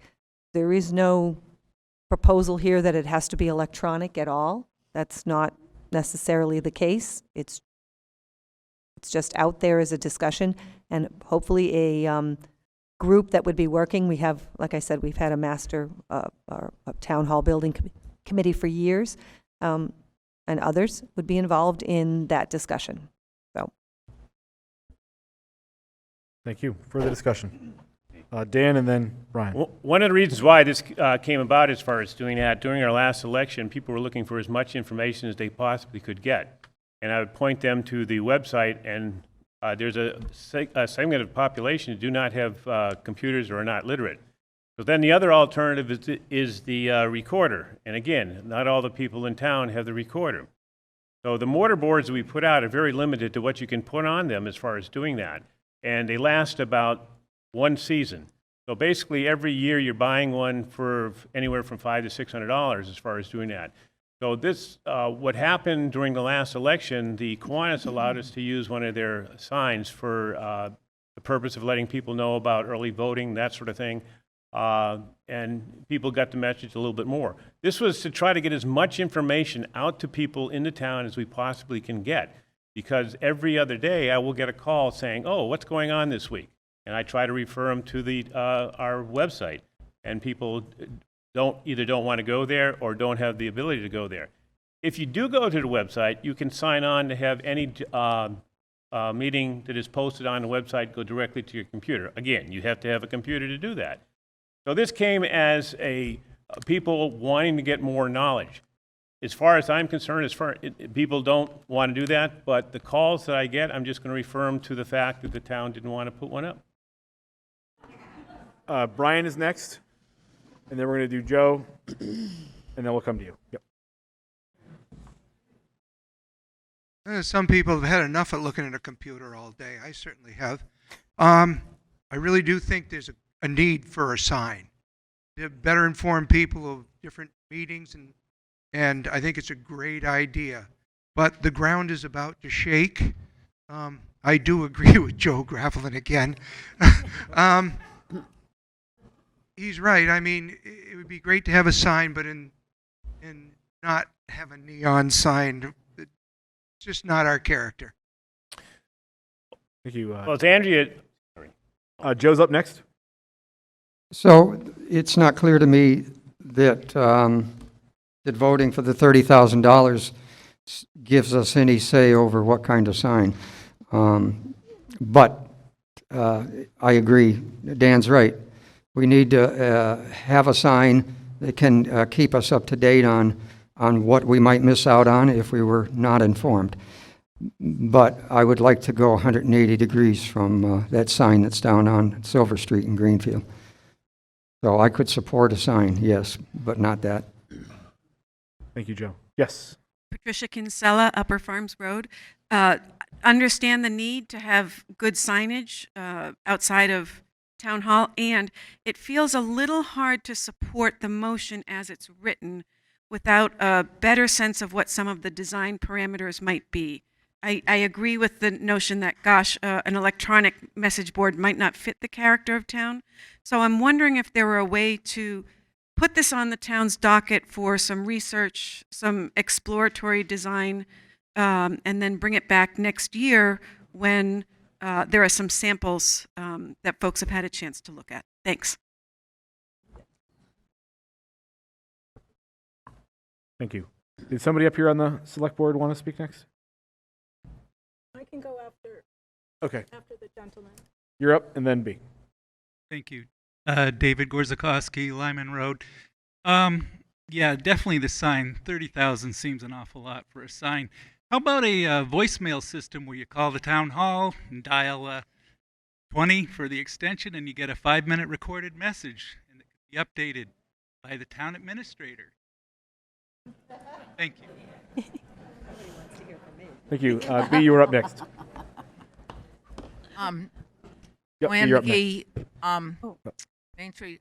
I'd like to remind that the town has a sign bylaw, and I don't, but last time I looked, it prohibited neon and electric signs.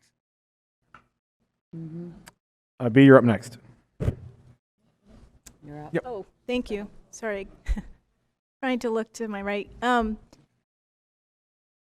So the passion on the select board, I think, was moderate. My concern was that the timing of the proposal would be better for next year, in my opinion. I would prefer a process whereby the select board directs the building committee potentially to come back with samples. I think everybody's thinking it would be necessarily right near the road so you can see it, and that would not necessarily be the case because often with things along, as we all know, as things are placed along Main Street, often they involve MassDOT. So I just want to, I'm actually passionate about communication in general. And I think a physical sign is helpful, as are all of the other efforts, including the website, et cetera. And I would rather see us bring something back next year with a more comprehensive look at what the sign would do and who would actually benefit the most from the sign. Thanks. Thank you. Any further discussion on this item? Yes. So I, for one, was on the fence when we originally discussed this. I definitely see the need for more means of communication. Really, the town doesn't have much official other than the website, stuff that Dan had talked about. We don't monitor a Facebook page. We have no obligation to put things on Nextdoor, but some of us do. I think the sign would benefit us on getting some messages out, but I have some concerns with the character of the town. That was one of the biggest ones, as well as a bit of a public safety and visibility out in front of that building. We had recently had some utility work out in front of the building. I think it was just like one truck that was parked near the sidewalk, and I had trouble getting out of the town hall at like 10 o'clock in the morning, and I watched the person in front of me almost get smashed as they were trying to pull out as well. So I'm just picturing a sign in front of the building ruining visibility in either direction is going to be tough. On top of the fact that I've already had some instances over the past few years having a 14-year-old son in town riding bikes up and down Main Street where you're watching vehicles come down driveways through bushes and you're trying to watch every single driveway as you're starting to approach. And I just think anything else that's going to encroach upon people's visibility, especially right in front of that town hall and that intersection right there in front of Warwick Road. On Halloween, me and my family almost got hit with a police officer with the flashing crosswalk signs. So anything that's just going to distract drivers even further from looking off the road at a sign right in front of one of the busiest spots in town is one of the concerns that I had. So as long as we do it right, but those were some of the reasons I was initially opposed to it. I really haven't made a decision either way myself. Skip. Yeah, Skip Donnell, Northfield Fire Chief, as well as resident at 20 Hamilton Drive. I got to concur. I think I'm a lifelong resident of Northfield. We don't need neon signs. I got to agree with those that don't want it. I don't think it fits. And I like the idea of pushing this off, defeating this article and pushing it off for 1 year. I would like to, although, offer, if you've seen, the fire department has a portable sign similar to the Kiwanis. And we would more than glad to make that available for any specific town needs within the next year, so we can come back here and have a design of what the sign should be for our historic Northfield. Thank you. Is there further discussion on this item? Seeing none? We're going to go to a hands. All in favor, please raise your hand. All opposed, please raise your hand. Clearly fails. Thank you. Article 23, to acquire property located on Main and Dickinson Street. Get the long one.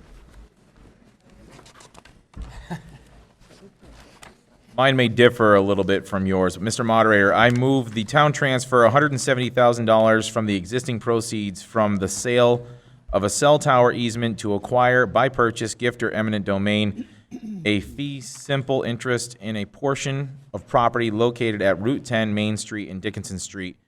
Said larger property identified as parcel ID number 17-D2-1 and described in a deed recorded with the Franklin Registry of Deeds in Book 6491, page 276. The portion to be acquired containing 23 acres, more or less, and shown on a sketch plan entitled Land to be Acquired at Main Street and Dickinson Street.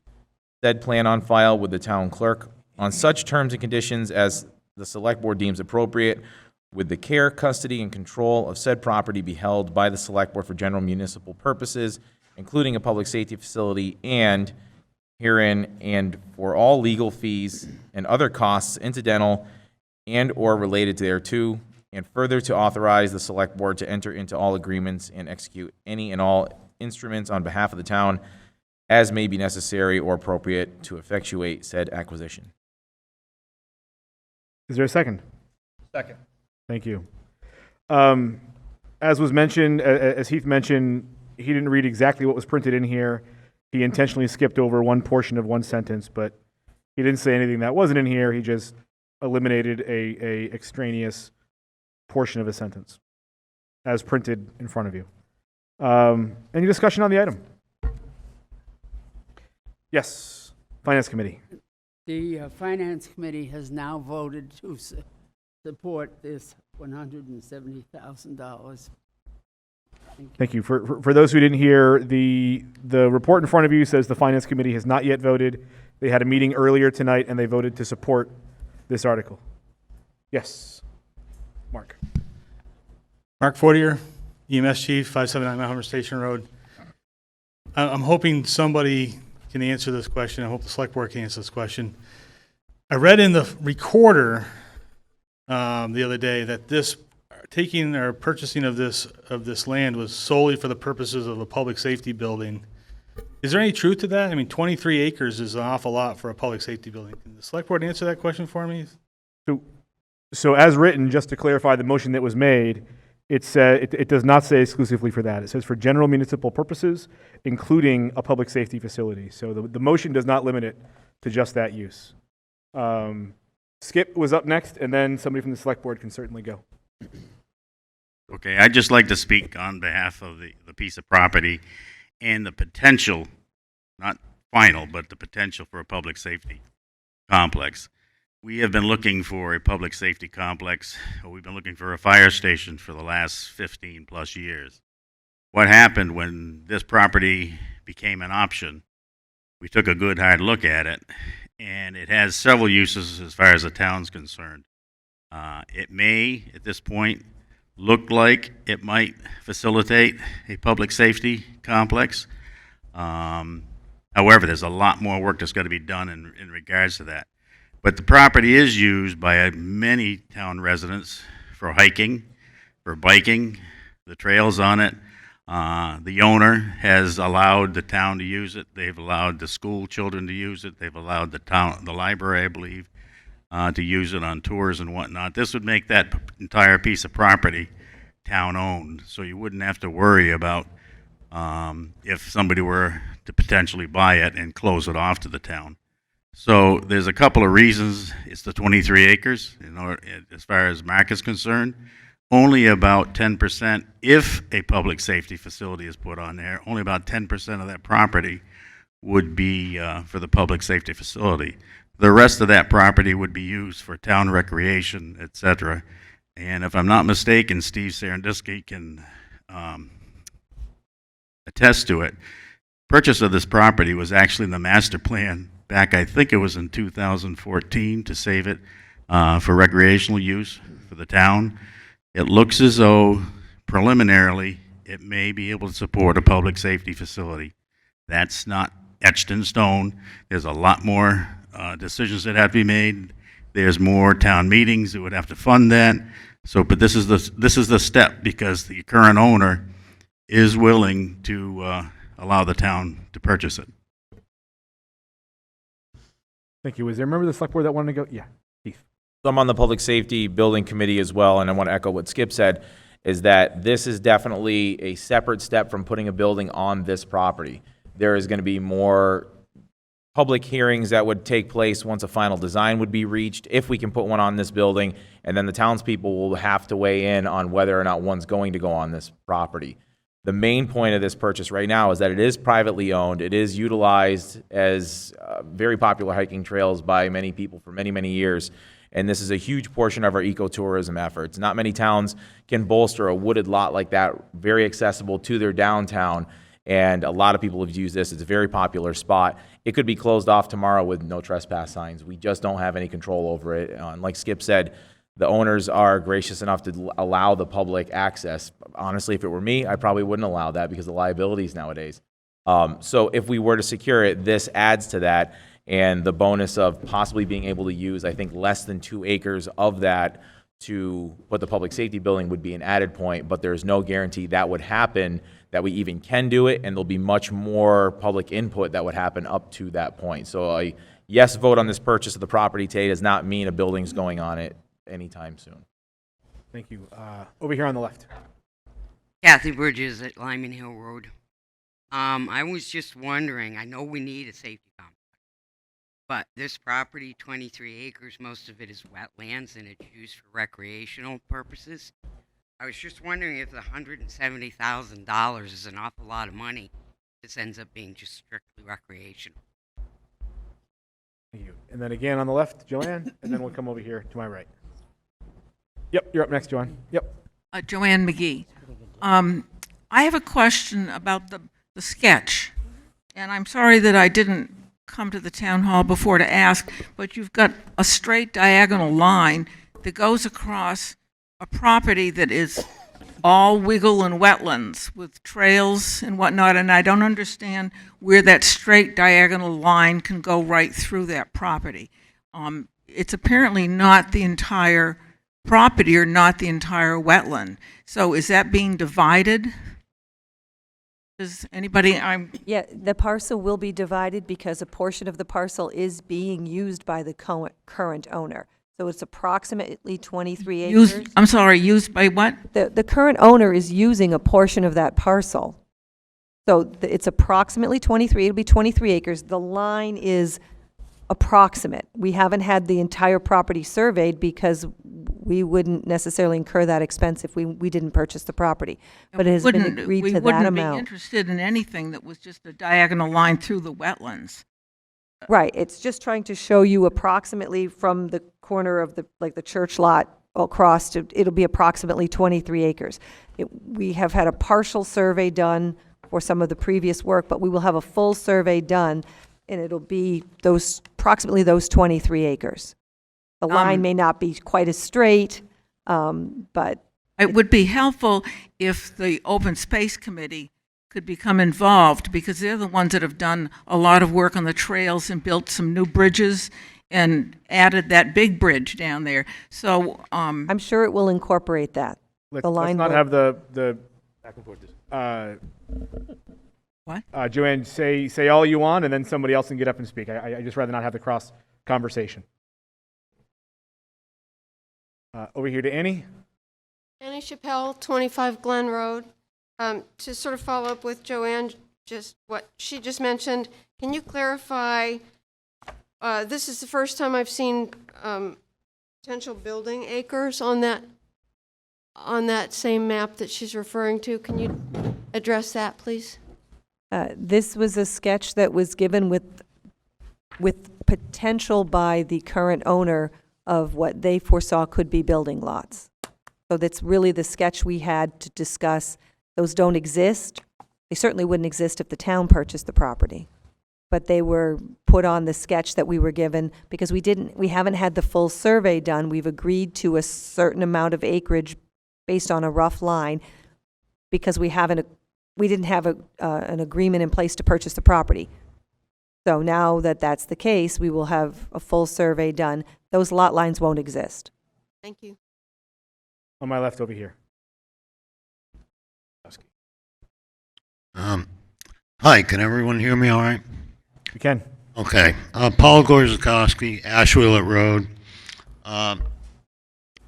Thankful to be here, and it's good to see you all. And to me, Article 23 appears to be a backdoor way of putting the cart before the horse. This article would have us spend $170,000 plus legal fees, etc., are extra according to the article. $170,000 plus of our hard-earned money to buy a property without a viable plan for the property that's in place now. There is no plan now. It would have us spend our hard-earned money to buy a property with building lots on it and taking that property off the tax rolls forever and thus raising our taxes forever. It would also make us liable. Owning property, if people go on that property, you got to be very careful these days in our litigious society. It would make Northfield liable. Now, Northfield has less than 2,200 people bearing the tax burden. And we really should be cutting budgets and taxes and not raising them by removing tax-producing property. You know, I know this is in hopes for an emergency building, which in reality I don't consider to be a needed item in a small municipality such as ours.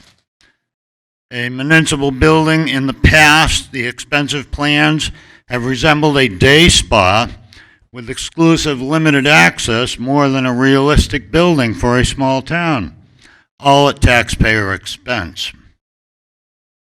And if you make it to Article 24 tonight, they're asking for $1 million for more studies. So finally, if one looks at this property in question, it's a nice property. Northfield has woodlands. Besides that, Northfield has other properties for recreation. Besides that, Northfield is blessed with a lot of them already in existence. Now, if you look at this property, unfortunately, its location is inherently dangerous. Sitting on the crest of a hill, it could be a cause of emergencies, and it is a safety hazard because it is on the crest of the hill. In conclusion, in my humble opinion, Northfield has absolutely no need for spending our money, increasing our liability with unneeded property ownership, and reducing our tax base and raising our taxes for no real need. Thank you. As a point of clarification, the motion on the floor only authorizes the $170,000 inclusive of the purchase price and the legal fees. Just point of clarification on what the motion on the floor is. Dan, you're up next. Yeah, one of the things that it kind of went over people's head as far as doing that, no taxpayer dollars are used for this. This was the sale of the tower that was over by the transfer station, and the funds that we get from that can only be used for certain things that we could borrow against. So basically, the tax dollars are not affected here. Long-term tax dollars, yes. But right now, that money basically can only be used if we want to borrow something, and it was put in a special fund that can only be used for certain things. So as far as the taxpayer dollars, this is not taxpayer dollar money, per se, as far as doing it. It was for the sale of the tower that was over by the transfer station. Mark, you're up next. Mark Fortier, 579 Mount Harmon Station Road. So what I've taken away from the commentary so far is that this vote is not about a public safety building, that this is about taking and purchasing a piece of property that was identified in the master plan in 2014 for the purposes of preserving open space, historical values, and general recreation for the town, while we continue to look at and develop the plan for public safety for a potential site. So I'm taking away that this vote is not about public safety building, but it is about the potential of saving that open space area in the center of town for the purposes of recreation and conservation, and not about public safety. Could it potentially be used there? As a member of that study committee, we are continuing to look at that. We have paid some very, very good professional people to be looking at this property, studying it. We have developed plans on multiple sites in town at this point, and this one being just about the only one that is a potential viability for us going forward. I definitely have to disagree with the gentleman about the need. If you've looked at our buildings from a public safety perspective, we are in 1950. Our buildings are absolutely atrocious. They are not accommodating to a modern police, fire, EMS service. And the liability of the people on these trails is no more than the liability of the employees in these buildings that are no longer beneficial to the employees. So we're not here to talk about the public safety building tonight. We're here to talk about preserving this piece of land for recreational historical uses that may potentially have an answer for our public safety buildings in the future, which, as Skip mentioned, there's going to be a lot more conversation going on before we get anywhere near a vote on that item. Steve Stoya up next. Hey, Steve Stoya. I just want to say first that, Paul, it's really nice to see you up and around. Oh, there he is. I just want to echo what Mark just said. We have a responsibility to the police department, the EMTs, and the fire department to put them in professional settings so they can do their job.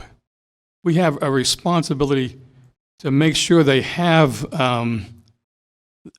the feeling of support of the community to make that happen. Now, my understanding about this particular piece of property is that it's the maybe 14th or 15th of many sites that have been processed, if you will. And my understanding, again, is that that process has to go forward to determine whether, in fact, this property would be good for the safety complex. So I'm for open space, but I want a safety complex for our first responders. Thank you. Alex and then Paul. So I'd like to offer a different perspective that hasn't been touched upon yet regarding as for the discussion of the safety complex as well as for this land. If you look at page, I had it written down here, one of the earlier pages, page 14, you're going to see that it says no debt. This town does not have debt. We are not paying debt right now. When you don't have debt as a town, that says something. It says that your capital projects are not being funded, and it also says that your infrastructure for your town is lacking. That's what that means. So sometimes your taxes will go down when you don't have debt. And I believe, correct me if I'm wrong, fiscal 21 to 22, taxes went down $3 per thousand. Yes, $3 per thousand. $3 per thousand. It's nice for the people who are fiscally conservative to say, oh, well, I don't want my taxes going up. Well, congratulations, your taxes went down. Thank you for having the town suffer a further infrastructure and tactically inefficient buildings.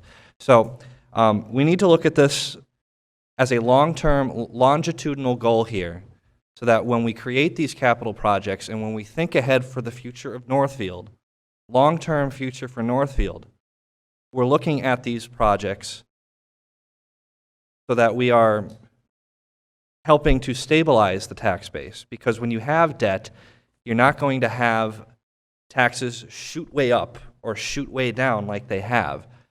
Debt can help stabilize your tax rate. Just something to consider.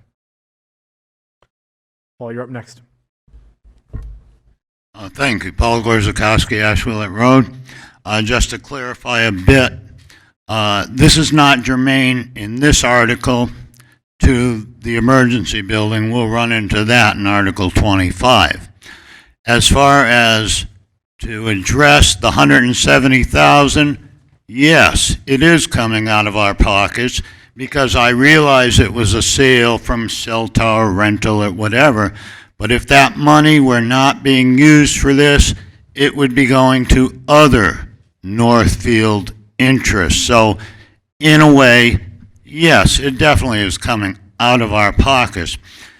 As to the debt situation, the past plans for, and you'll see in Article 25 what's coming, the debt can be increased rapidly. And you're taking a piece of property. We have plenty of recreational property around town. We are blessed with that. West Northfield, East Northfield, etc. But what you're doing here, you're taking a piece, a good-sized chunk on Main Street, off of the tax rolls forever. That means loss of revenue for Northfield forever. This isn't simply building a capital project and paying it down. This is losing money forever. Thank you. Yes, next speaker at the mic. So my feelings about this whole thing are very complicated, and what? Oh, I'm sorry, I'm Lynn Hansel. I live on 28 Old Elm Way in Northfield. And my feelings about this whole thing are really complicated and not at all clear-cut. They would be so much more clear-cut if there was a separation between, are we purchasing this property because it's beneficial to the town? Are we purchasing this property because it's a potential site for the emergency complex? I think that having them wedded together has just made this really complicated. I fully support 100%, no matter how much my taxes go up, the support of an emergency complex that that allows our emergency services personnel to feel valued in this community. And I will do whatever it takes for that. I also agree with the purchase of this property for simply open space. And I know there's been an argument made that we have a lot of recreational area for us to enjoy. However, right in my own community, there are no trespassing signs going up every single day by private landowners who don't want me to walk on their property. And I know that this property that we're talking about on Main Street is central to our community. Northfield Elementary School students have used this property to study wetlands, and our residents have used this property to hike on and to enjoy. There is valuable wildlife that uses this property. I'm not certain that it is the property to build the emergency services project on. I'm willing to entertain that thought through future public hearings. I will support the purchase of this property because it has many, many potential values to our community. Thank you. Thank you. Mr. Moderator. Next speaker at the mic, and then you're up. Putnam, 877 Old Wendell Road. I am in total support of a safety complex building. We do need a new building for our fire department and our safety people. I am also in support of acquiring land for recreational use. We've acquired much land through Mount Grace Project and people donating, like Bill Ames, to many of our hiking trails. I would like to propose that we further examine other properties. This property, and I would not like to have people be aware that we may be being hoodwinked as to the real reason that this is being looked at. This is a wetland property. It will require we've already spent more than $90,000 in engineering fees, checking out the viability of the engineering on this property. It will cost millions of dollars to support a heavy building for fire engines. It is not the place to build a safety building. There are many other places in town, Captain Beers Plain Road, where there are 23 acres of flat, accessible land. I would propose that we look further for another site. Mary's up next. Thank you. My feeling on this property, and I'll just reiterate what has already been said by the select board, is that it's not necessarily for the emergency services building. However, with that said, if we don't buy this property, somebody else is going to. And my fear is that you're going to start seeing the no trespassing signs. So if we don't buy it, definitely somebody else is going to buy it. That's all I wanted to say. Thank you. Yes, Joan. Joan Stoya, 94 Main Street, and Northfield Area Tourism and Business Association. I just wanted to inform people that there's a movement across the country called Main Street to Trails and Trails to Main Street. And one of the ways, one of the things that we don't have, to key off of what I think Alex said earlier, we don't have a thriving downtown anymore. COVID and other matters, other policies have really hollowed out Main Street. There's really only a few of us left in terms of businesses on the Main Street. And some of it was due to COVID, and there will be, Andrea's been working on grants, we've been working on grants to try and revitalize Main Street through a variety of means.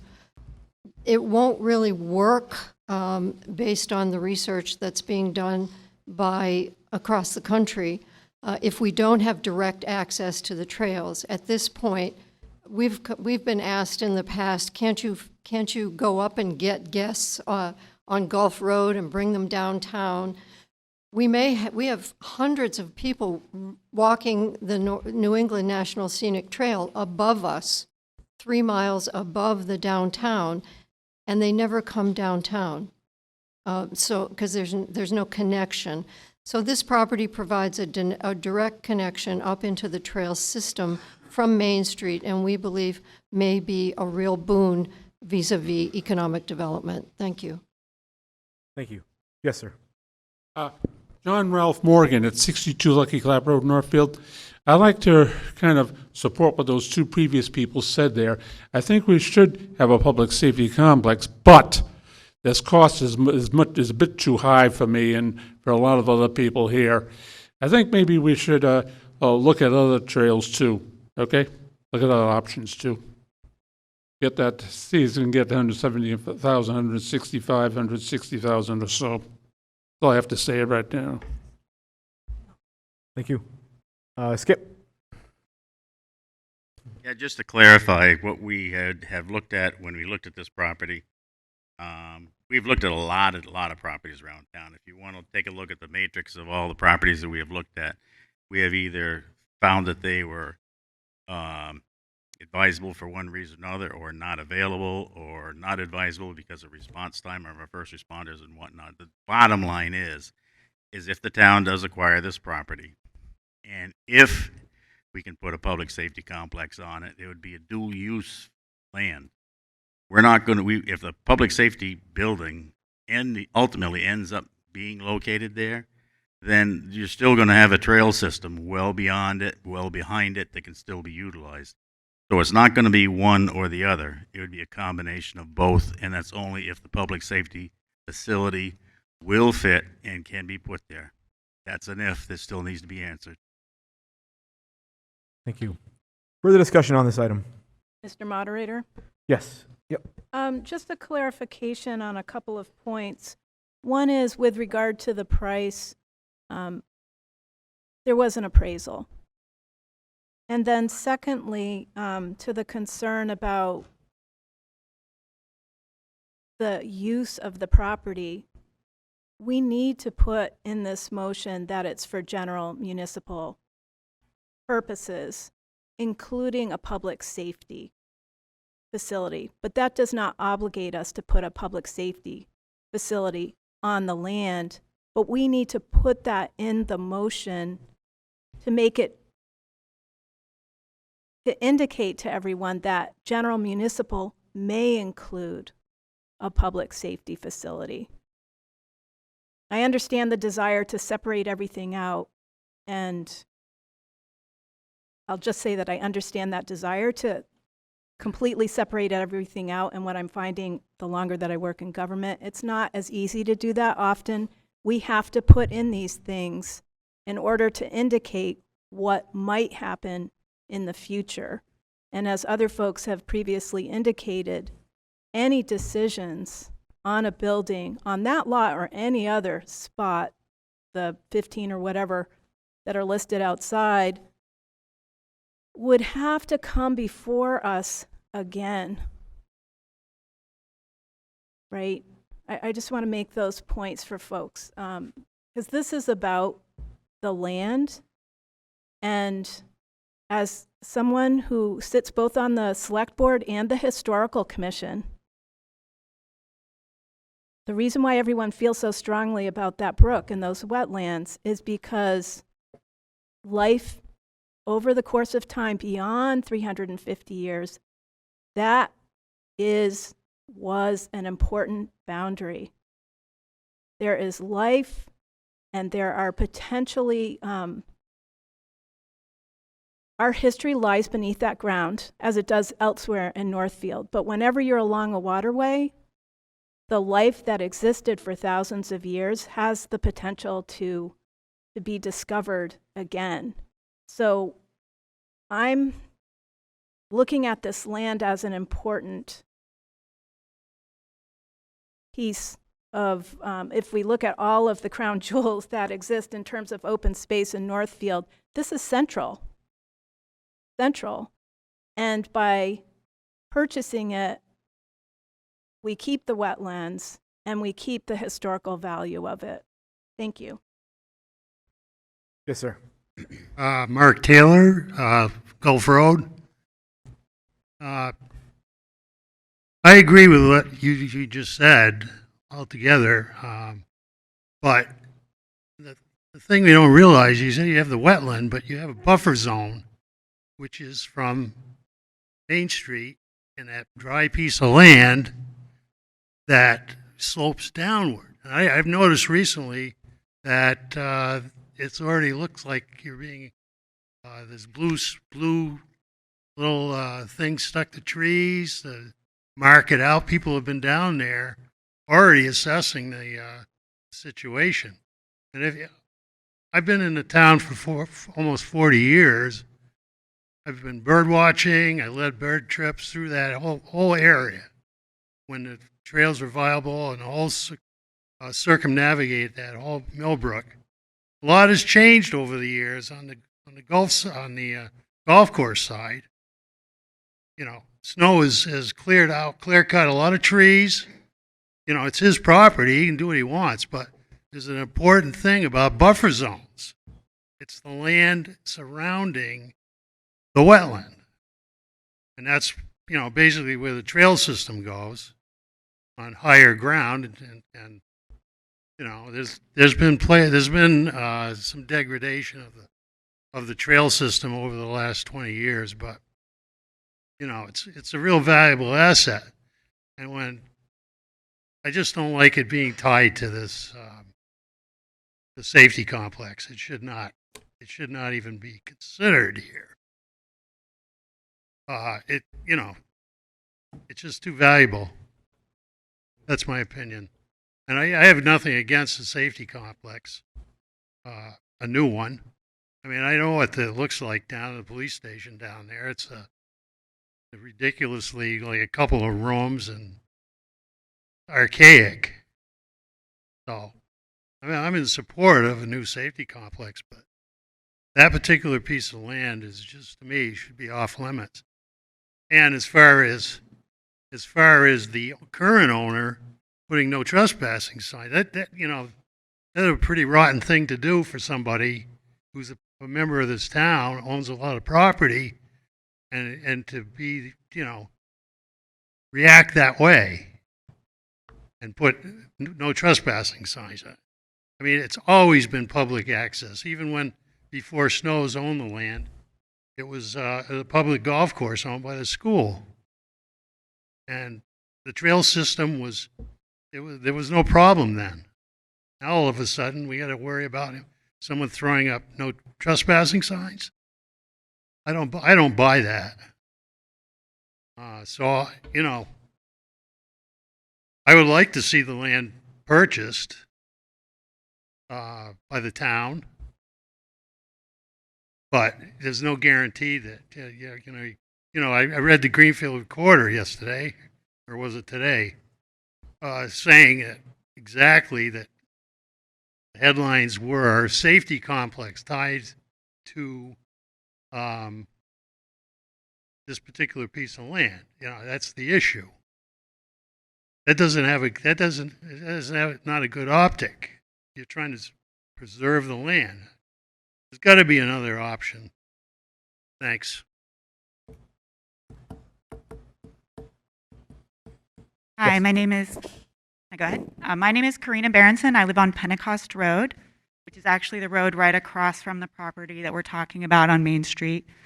One of the things I just wanted to state is that I'm in favor of the purchase of this land, but my goal in the town purchasing it, would be to protect it as a natural resource and treasure in this town. And I think one thing we need to be concerned about is that the current owner may be selling this property at some point in the future. There are these potential buildable lots, so there is no guarantee that there won't be, in the future, no access for people to use the trails that I use all the time.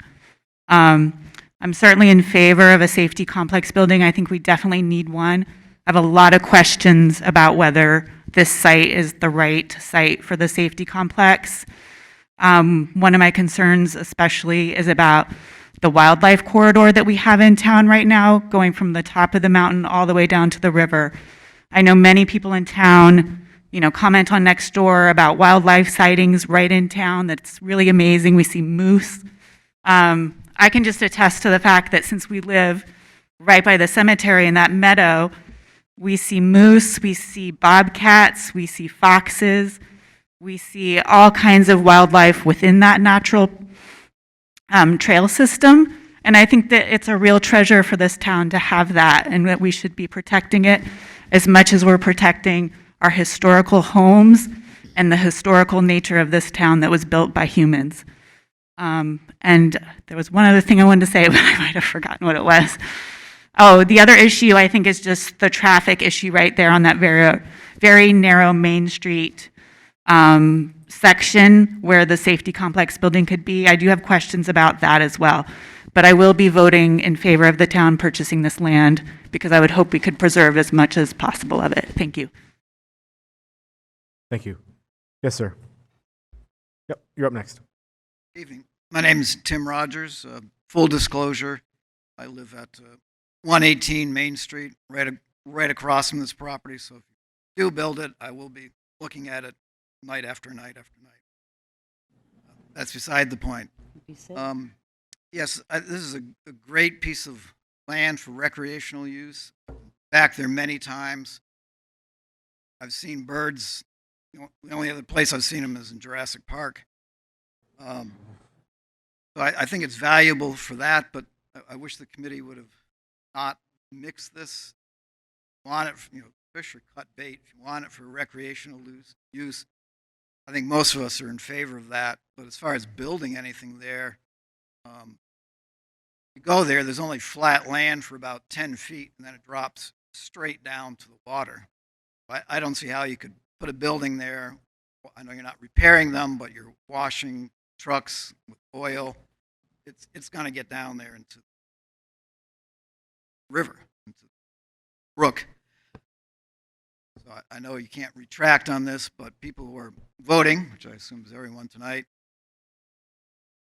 voting for it for a building, this is probably not going to be a good spot for it. I just wish it had been separated.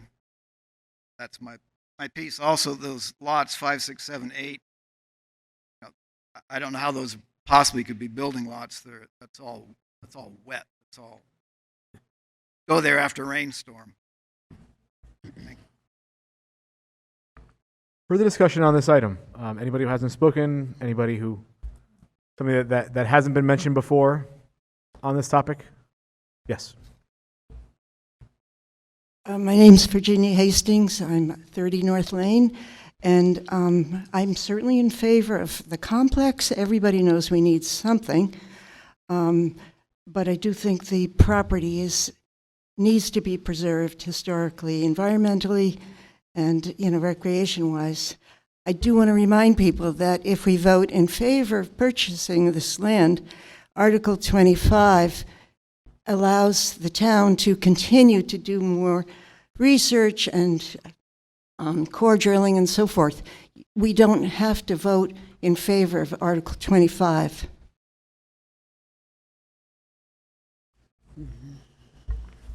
Thank you. Further discussion on this article? Seeing none, I'm going to go right to a show of hands. This does require a 2/3 majority because it is authorizing the purchase of land.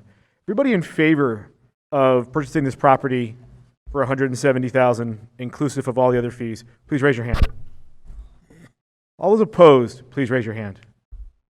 Clearly passes by the required 2/3. Article 24, to establish the Grandin Water District. Mr. Moderator, I move the town petition the general court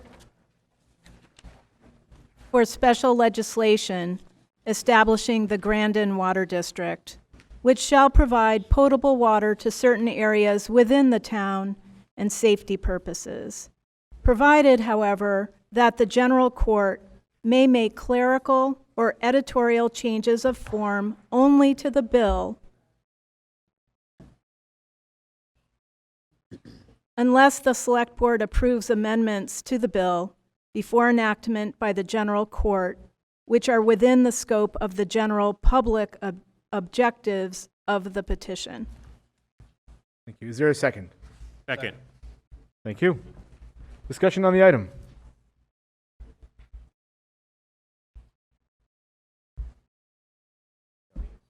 Yes.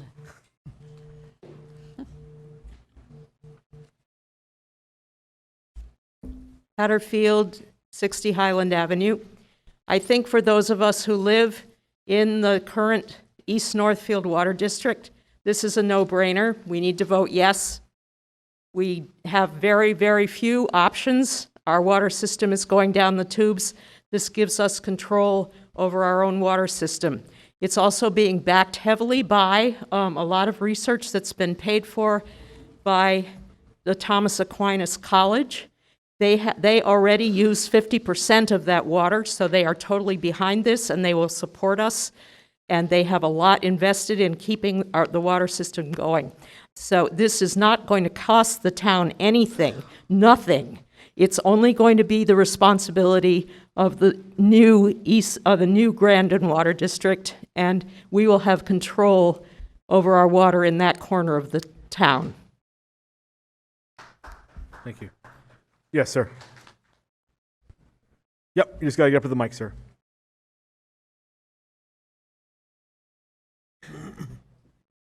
John Foster, Main Street.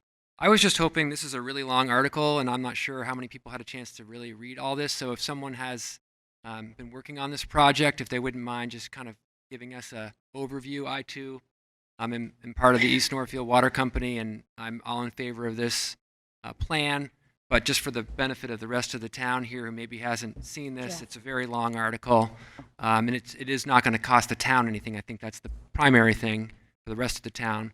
And it allows us to solve our problem. But if somebody could just give us an overview, I think that would be helpful. Thank you. Yes, Jeff. Through you, Mr. Moderator, if you might indulge me for a minute in response to the previous speaker. But first, thank you, everybody, for having me here tonight. As you may know, I'm Jeff Blake from KP Law, and I'm your town council. And I, with other town officials, was responsible for drafting this special act. What this does... Can you guys hear me? Oh, okay. What this does is it creates a district, and a district is very similar to a municipality. It will create a district within your town, which will allow the provision of water.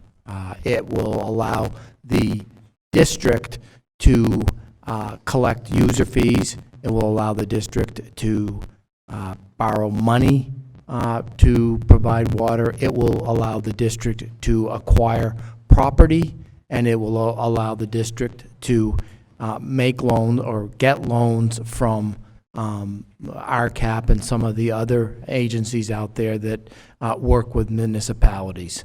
What this does is essentially takes the ownership of the water system that is currently out there and puts it into a district, and the district is just like a municipality.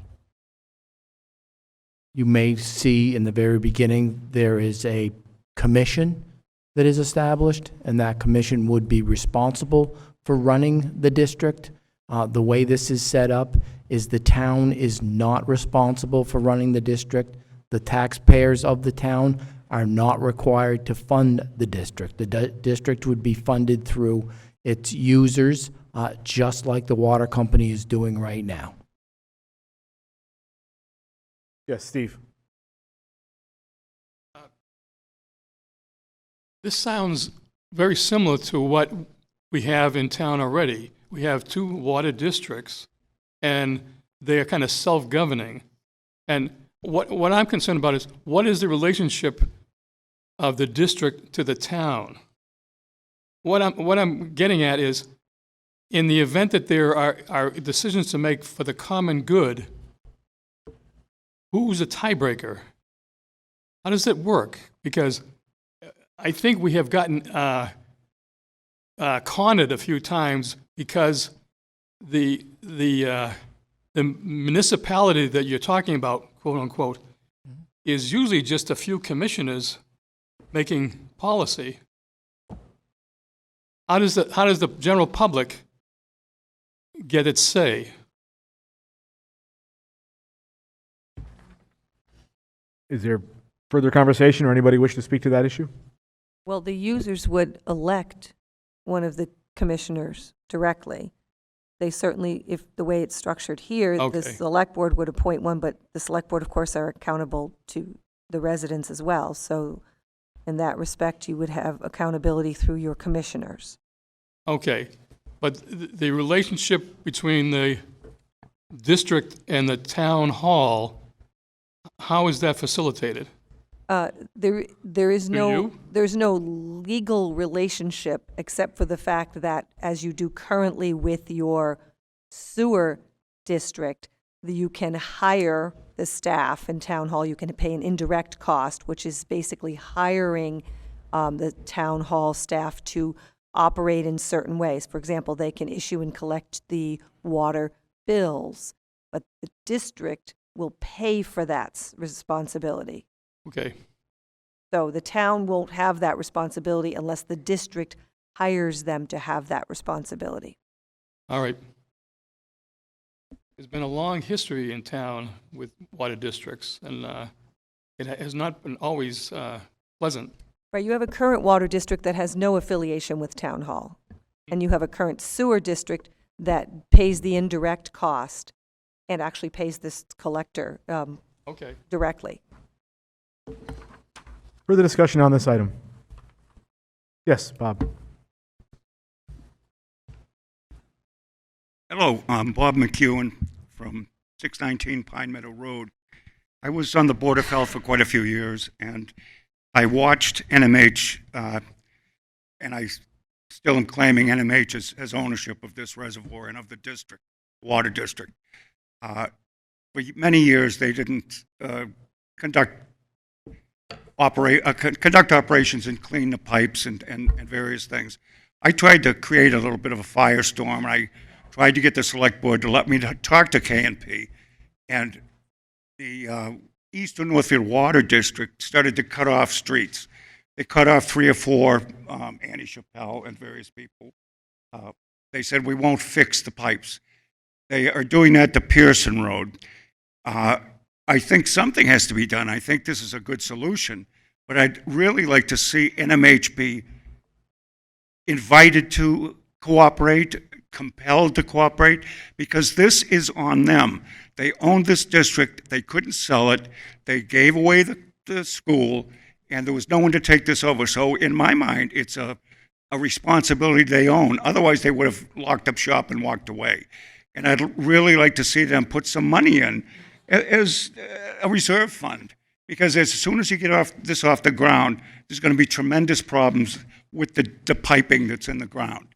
So it would be nice to see NMH give a jolt to this, and they could feel good conscience-wise if they were to do that. Thank you. Mr. Moderator? Yes, speak. Just a few points. The water company is private. It cannot get public grants of the size and the magnitude that's needed to fix water infrastructure. So point number one. Point number two, the water company itself currently, I'm not sure I'm going to describe this correctly, so the lawyer or the town administrator can correct me, is there's a separation between the water company and NMH. There's a separate legal identity that's different between the two, even given all of the history.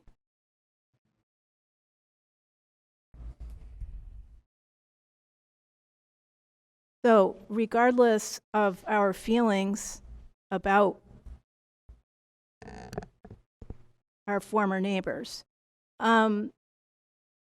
what this does, just to sum it up to an earlier point, is we're asking the legislature to create the district. It by no means obligates the commission, once established, to accept anything from the water company. And the commission is in control of what they accept and how they accept it. So we are creating the district to move us into a process.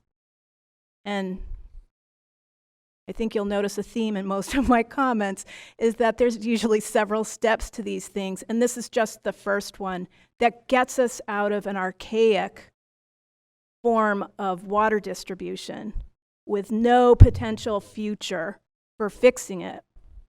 And we absolutely, as we all know, we absolutely need water.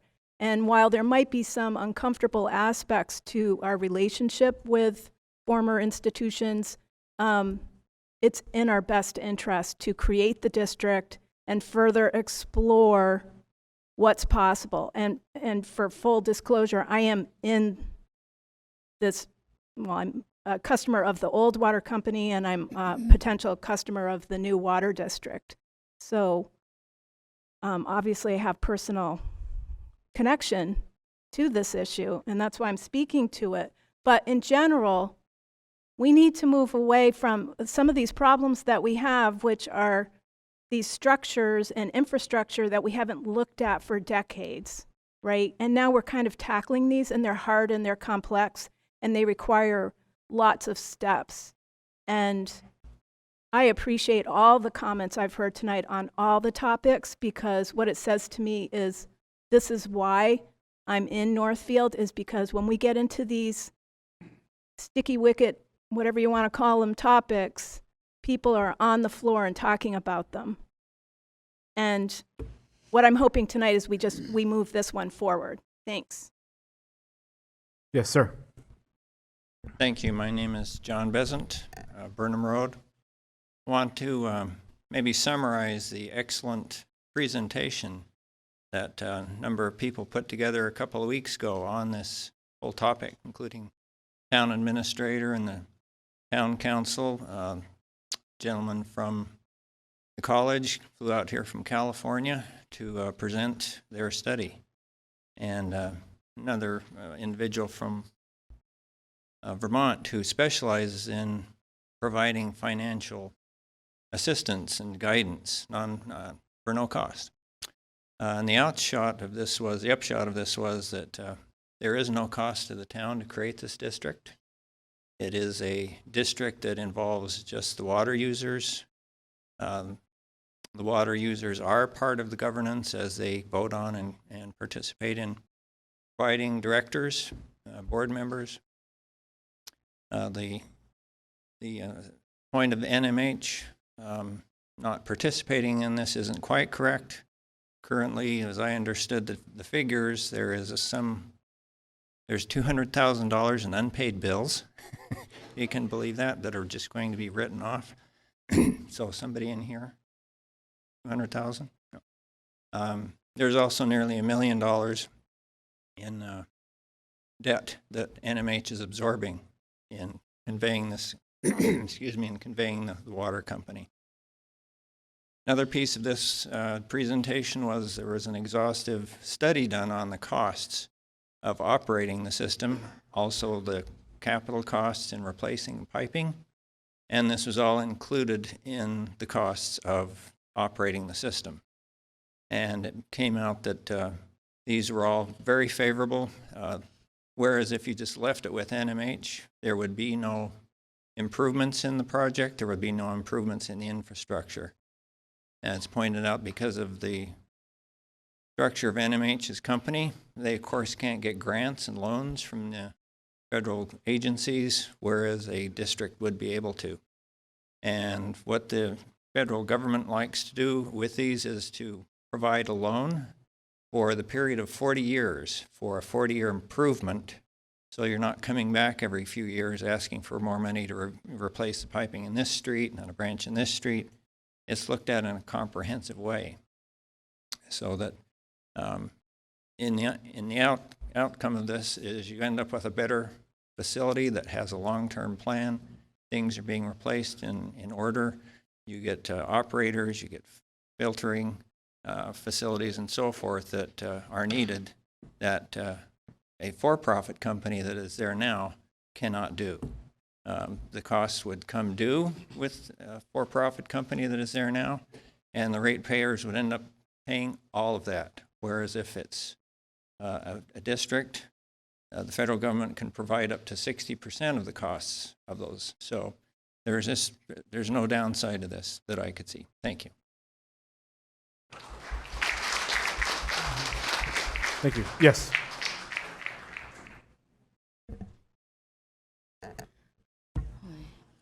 Patterfield, I think John made that really clear. He summed up the excellent presentation which was put together by the people he mentioned, including Andrea, and I would like to thank our own town government for working so hard on this.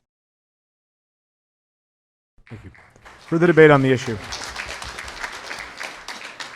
Seeing none? All those in favor, please signify by saying aye. Aye. All opposed, please signify by saying nay. Clearly passes unanimously. Article 25, for the town's emergency services building, planning, engineering, design.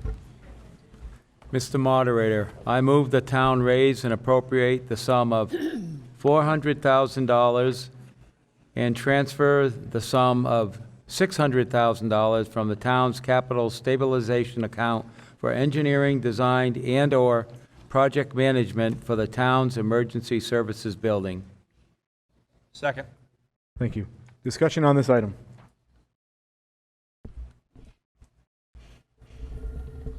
Seeing none? Discussion on the item.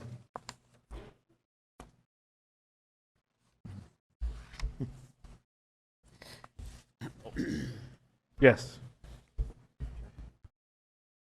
Hi, Paul Gorzakowski, Ashwiller Road. A story. A few years ago, Warwick needed a new fire station. It planned it and built a fine, functional building, I believe for under $1 million.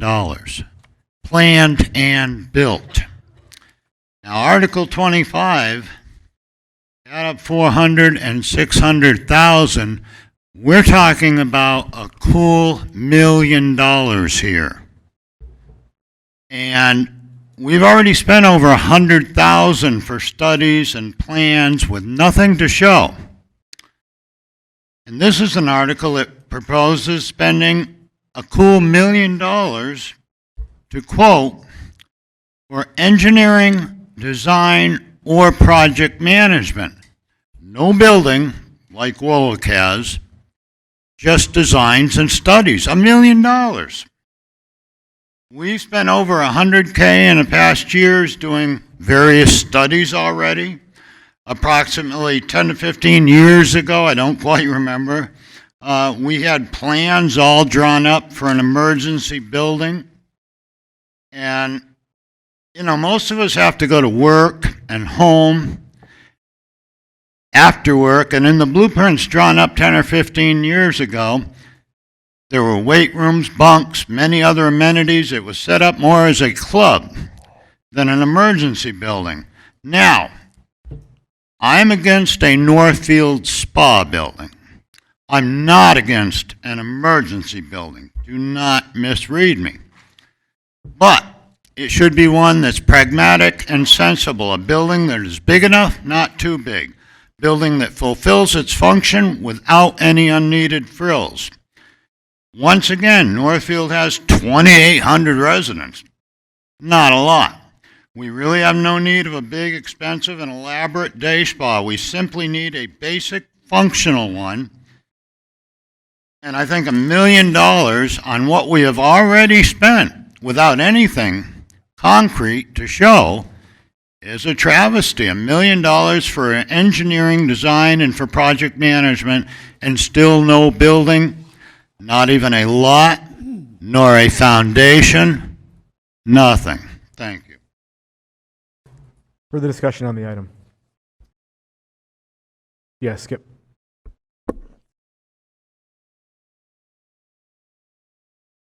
Yeah, Paul, it's good to see you back at town meeting. I appreciate, in all honesty, I've known Paul all my life, and I appreciate his comments. I do take exception to one comment, and that's that we're building a spa. That is absolutely incorrect, okay? And that comment has to be taken in regard.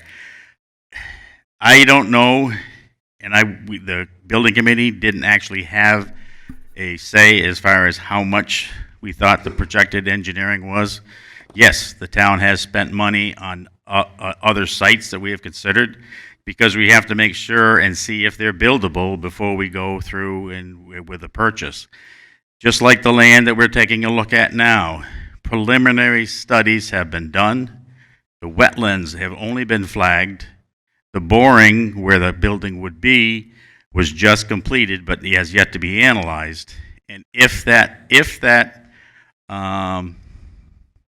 parcel works out that a public safety complex can fit on it, and not a luxurious one to house the fire equipment without worrying about it falling through the floor, okay, having administration offices instead of one office to try to do everything out of the fire department, instead of leasing the EMS building, which we're currently doing now, which is throwing it's not taxpayers' money, but it is throwing money away. Our whole object was to come forth with a public safety complex. And this looks like it might be viable, but there's still more study that needs to be done. Study and engineering and even the conceptual design costs money. Do we need them 1 million? I don't think so. And we're only going to spend what money we have to first of all, see if this parcel meets the criteria before we come back to town meeting for a vote on the public safety complex. I'm assuming, and I'm going to ask the question, this $1 million is not, first of all, I want to find out what the $1 million represents, okay, and that it's not tied to the parcel on Main Street in Dickinson. Because wherever we go, we have to do due diligence to make sure it is buildable, make sure it will serve the emergency services, and function for not tomorrow, not next week, but for the next 30 to 40 years for the town of Northfield. I'm happy to give you a breakdown of how we got to that number. Again, it is an estimate, but as you're right, just because we move it into that account doesn't mean we're going to expend it all. However, if the select board is to continue to contract, and we do it in phases, we're not contracting all the money up front, with the owner project manager, which is an engineering firm that operates on behalf of the town. In other words, hires your consultants, oversees their work, makes sure that that work makes sense and that you're getting value for that work so that you can use those results. You must pay your owner project manager. That is about $60,000 of the $100,000 you spent to date. And the town has had a contract to start from ground zero all the way through to where we are today, plus a little bit further, for that $60,000. However, the next phase for the owner project manager that the select board would make a contract with costs additional funding. We've also spent some money for preliminary, and it's very preliminary, basically sort of proving if the site is even viable, work with with a design engineer, which the town went through the process to acquire. Cost some of that original money that was spent, was appropriated at the last special town meeting. The town has also paid for the geotech work. The town has paid for some survey work. The town has paid for, and not only on this site, the town did some site work on a couple other buildings, a couple other sites. There's 16 of them on the board right outside if you want to look at the last, 3 or 4 years of Skip's life.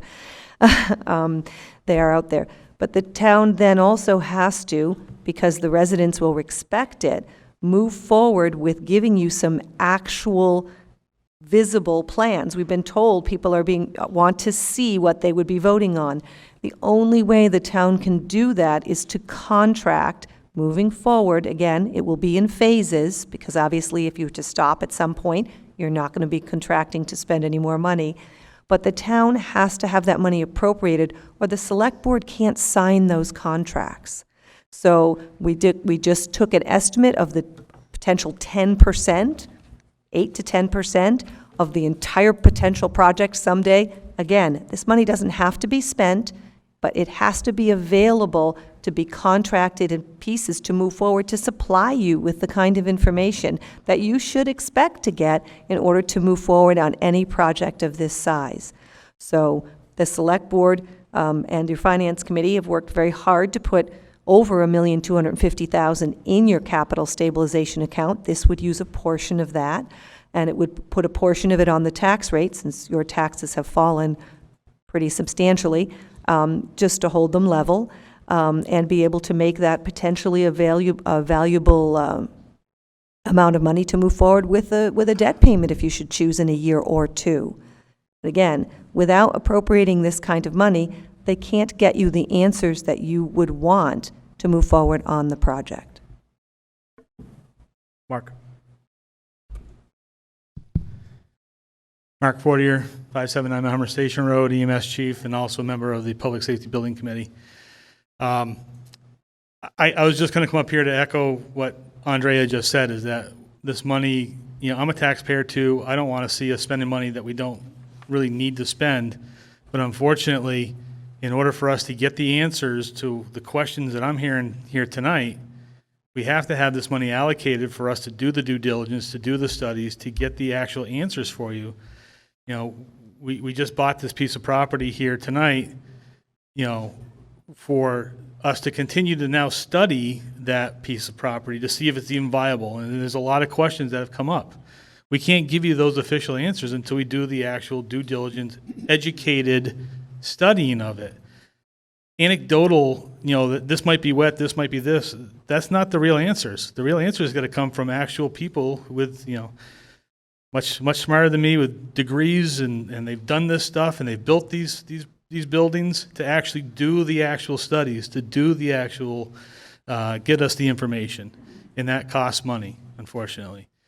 Like has been said before, there's a matrix outside here. We have looked and looked and looked for property to put this public safety building.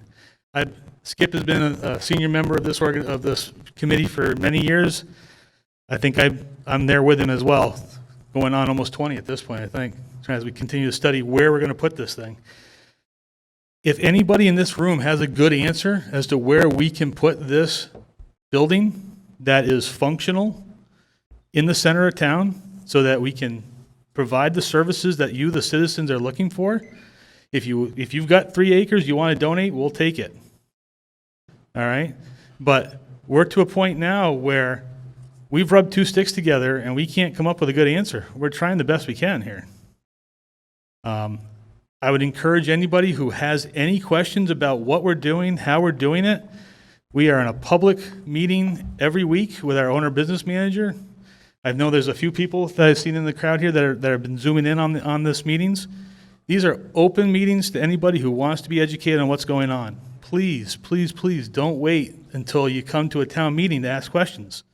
We are as open can be at this point. Please, if you have questions, bring them forward. And if you have a piece of property, we're willing to talk about it. But not every piece of property is suitable for a public safety building.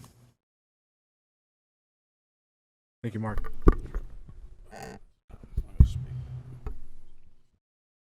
Yes. Sarah Kearns, Highland Avenue. I think we're conflating the need for a property, the need for that with $1 million is a lot of money. $1 million is a lot of money. And we can say that we put it aside and it won't get spent, but I don't know if that's a reality, right? You put aside the money and then it's sitting in the fund to be spent for that. I just think we need to be careful with our money. And I think that $1 million is a lot. And I don't disagree with the uses that we're talking about. I just disagree with the amount. Yes. I'm Bernard Parada. I'm the representative of the Finance Committee on the Public Safety Building Committee. Just so you're aware of, everybody is concerned about cost of a facility today. Our neighboring community, Bernardston, is looking at a addition and some modernization of their current fire station. Their current price right now is $4.38 million just for the fire station. We're looking at an integrated building for police, fire, and EMS, so they're all in one building. They all can work as a team and have better efficiency. The other thing is the building, when I started on this committee 5.5 years ago, we have cut the building size, footprint, from 24,000 square feet to 17,700 square feet. A majority of that building is simply garage space for all the fire trucks, the 2 ambulances, and obviously there would be a sally port for the police station. All 3 facilities are decrepit. There's no ifs, ands, or buts about it. They need to be replaced. We have looked at various locations in town and have struck out. The other thing that's important to realize, it's not easy to find a location to put this building because some of the requirements are you want to have water service, you want to have sewer service, and you need to have three-phase power, enough power to provide to that building. If you try to build it in a more remote location, remember, who's going to pay for the infrastructure, which can be very, very expensive. The other thing too here is construction costs are very high. Look at today if you wanted to build a brand new home today. Just 2 years ago, the construction costs of a public building were approximately $450 a square foot. Now they have gone up to $650 a square foot with no end in sight for the costs. If you think you're going to wait a year, 2 years, or 5 years that the cost will go down, all of our specialists and our project manager says that's a fallacy. It will not happen. The cost will continue to go up. The thing here is that we need the facility. We're trying to do our due diligence. I'm on the member of the second committee that has been studying this now, and this has been at it for 15 years. We're trying to find the best location to provide the service that the residents need at an efficient cost to you. We're not looking to build a palace. I'm a taxpayer here in town also. I'm not looking here for, like I said, a palace. I'm looking for an efficient, decent building, period. If the residents here don't vote for this money, we're looking at what are our other options. We're going to probably look at, well, we'll delay it again. And possibly, we probably won't fulfill our mission of trying to find or build a new building. If we continue to push this off, there's not much of a choice. We have a fire station that you can't park trucks on its main floor, the fire engines, because the structure cannot sustain the weight. The building has been compromised. We did emergency repairs on it to make it safe for the firefighters who work there and to protect your property, which is those fire trucks, because there was concrete falling from that building onto those fire trucks, which are parked in the basement. I don't know what else you want us to do. We do need a facility. We leased the EMS building, which is not in very good condition. They did a lot of volunteer work to provide a suitable facility, but it's a leased building. The police station is decrepit, unsafe, and not secure. So again, we have had our meetings, we publicize them, we televise them, we invite the public to come and give us your ideas, we invite you to give us your opinions, but again, the bottom line is something has to be done. That is our mission, and again, we want to do it as fiscally responsible as possible. Thank you. Chief. John Hall, Chief of Police. I just wanted to add to that. Thank you for that. And that was basically why I was going to step up here and comment on some of that. But being new to town, I know I'm biased because I'm the Chief of Police, but there's a pride in Northfield. Our buildings just aren't up to the standard that I feel like the citizens want, especially with the police department. I was told when I applied for this job, don't look at the inside of the police department. And so I didn't do that, but when I did open that door, it's not good. So we're currently making do what we got. We're currently changing some of the arrangements we have within there, but as a citizen myself, I live on Pine Meadow Road. You know, I would like to have a place where, you know, if something happens to when your friends or families, that they're going to a place that doesn't look the way our police department does. You should be able to sit down in a comfortable area to have a conversation about whatever you need a police officer for. But that being said, if there is, I've heard several times that we might have a spa. I'm not opposed to a hot tub. But all joking aside, I've seen some of the plans. I'm new here. I've been here for about 4 months. I've seen the plans on what it was initially and how it's been whittled down. I can tell you that, speaking from the police sides of things, it's very whittled down. It's as whittled down as it gets. And this is not someone I'm not saying this because I'm going to give myself a giant office. It is as small as possible to fit that footprint that could be anticipated. So just so the town people recognize that. So thank you. Thank you. Yes, sir. Cameron Kennedy, 51 Main Street, Assistant Chief EMS.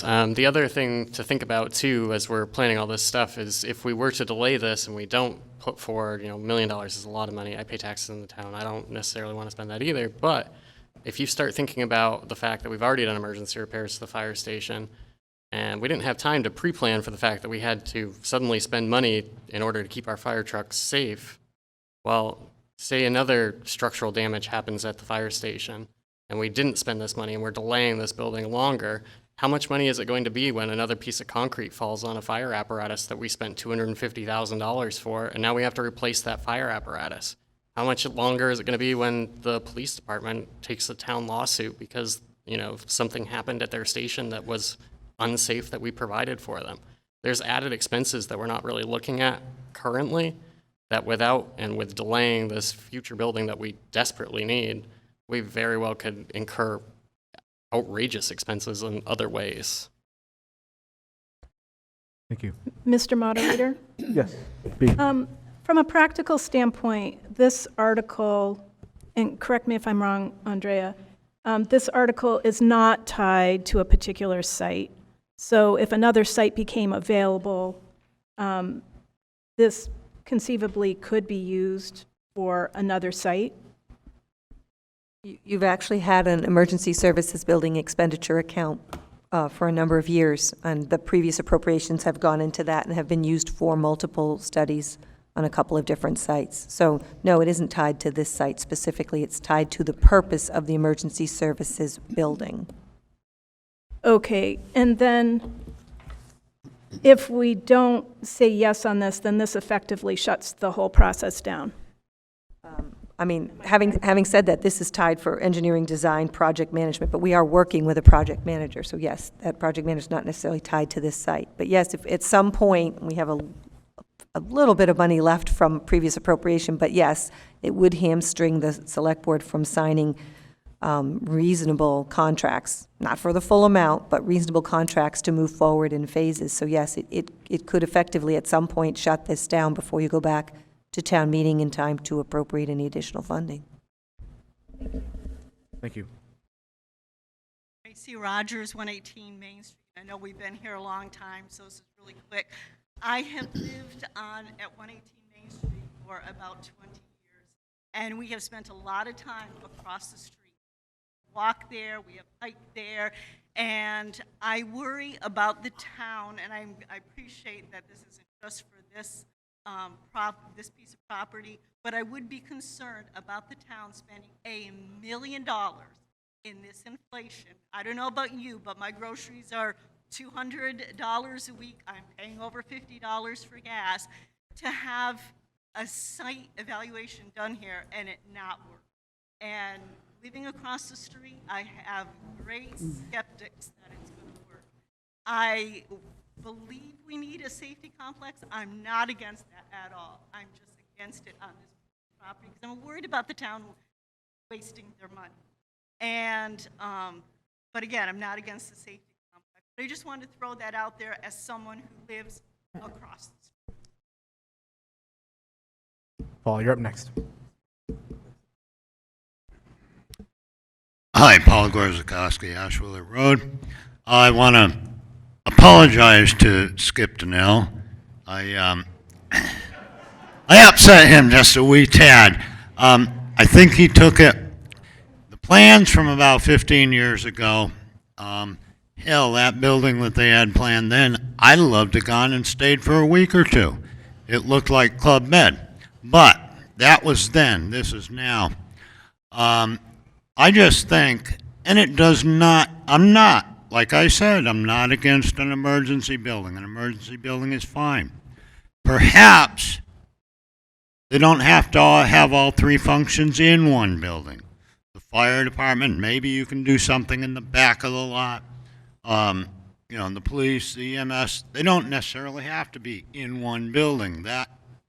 But also there are, I know for public schools and everything, there are pre-drawn plans that you can build, and they're plans that cover different, I don't want to say atmospheric areas, geographic parts of the country that are amenable to the North, the Midwest, the South, etc., like that.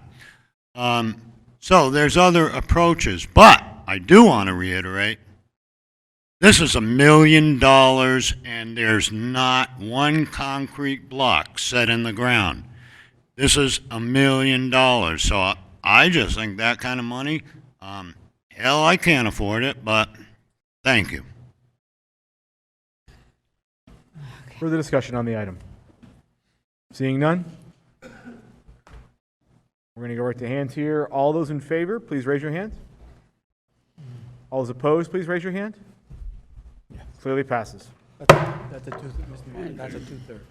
Clearly passes by the 2/3 required. Thank you. Article 26, the town's OPEB trust fund. I have to make. Folks, if you are going to leave, just please try to do so quietly. We do have a few more articles to do. Article 26, the town's OPEB trust fund. Yeah. This is Lois, right? Yes, I'm trying to get Bernie. Lois is making this motion. Lois didn't make this motion. Yeah, did you call for it? Okay, she called for it. Go ahead. 26. Okay. You're up. Article Mr. 26. Moderator, I move 26. the town raise and appropriate the sum of $75,000 to deposit into the town's OPEB trust fund. OPEB stands for other Thank you. post-employment benefits. Thank you. The motion on the floor was to move that the town raise and appropriate the sum of $75,000 to deposit into the town's OPEB trust fund, and there was a second. Any discussion? Seeing none? All in favor, please signify by saying aye. Aye. Any opposed, please say nay. Clearly passes unanimously. Article 27, Community Preservation Fund funds to paint the exterior of the Northfield History Museum. I'll talk to you about that guy. Laura Dubin here? Did somebody? Yes. Right there. Tony.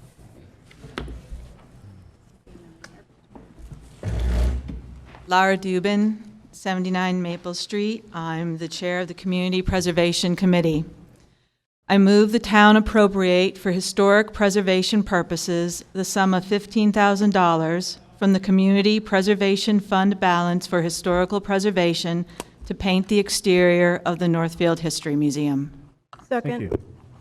Thank you for the second. Discussion on the item. Seeing none? All in favor, please signify by saying aye. Aye. All opposed, please signify by saying nay. Clearly passes unanimously.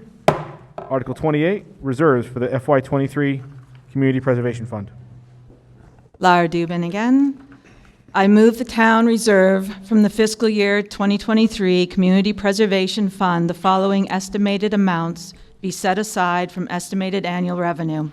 The sum of 5%, $1,400 for administrative expenses, 10%, $2,800 for open space purposes, 10%, $2,800 for historic preservation, 10%, $2,800 for affordable housing, and the remaining 65%, $18,200 to the fiscal year 2023 Community Preservation Fund budgeted reserve. Thank you. Is there a second? Discussion on the item. Seeing none, all in favor, please signify by saying aye. Aye. All opposed, please signify by saying nay. Clearly passes unanimously. Article 29, occupancy excise taxes. Mr. Moderator, I move that the town accept the provisions of Mass General Law, Chapter 64G, Section 3A, to impose a local option room occupancy excise tax on short-term rental under 90 days annually and an occupancy excise on short-term rentals in excess of 90 days annually of 6%, but that no excise shall be imposed if the total amount of the rent is less than $15. Second. Thank you. Yes, Steve. Everyone, wake up. You're going to make money right now. I would say it was about 2.5 years ago that Joan and I went to, I'm Steve Stoyer, and we run the Centennial House in Northfield. For those of you who don't know what that is, it's a bed and breakfast. And if you don't know what it is and you've lived here for many years, shame on you. But anyway, we went to the select board a couple of years ago, and this was on the warrant then. This idea of taxing the lodging was on the, and we were for it. And the reason why we were for it, wow. That woke us up. The reason why we were for it is that the campus was considering creating a couple of small inns out of two of the historic buildings on the campus. And we thought that was a great idea. The reason why we think it's a great idea is because Northfield needs lodging. There's been a lot of talk about open space and recreation and whatever. Northfield is a very attractive town to visitors. Lots of people come here. We can't handle all the business. It seemed odd to folks that we would be welcoming competition. But what we were really looking for that 2 years ago was for the select board to be patient and not tax us yet, because we were concerned about a lot of pop-up Airbnbs that were around the town and were not following the rules, were not registering with the town hall that they were business, so they would not be taxed about this. And we were hoping that the two small inns that the campus was going to build would come online fairly soon. Now, they're talking about it again, but they move slowly, as you've noticed anyway. The exciting thing for us is that the town is poised for more activity from visitors, tourists. We very much love the small town character of Northfield. We're not looking to have a big tourist town that would damage that. But we are, in fact, a real attraction for people who like to do outdoor recreation and love natural beauty.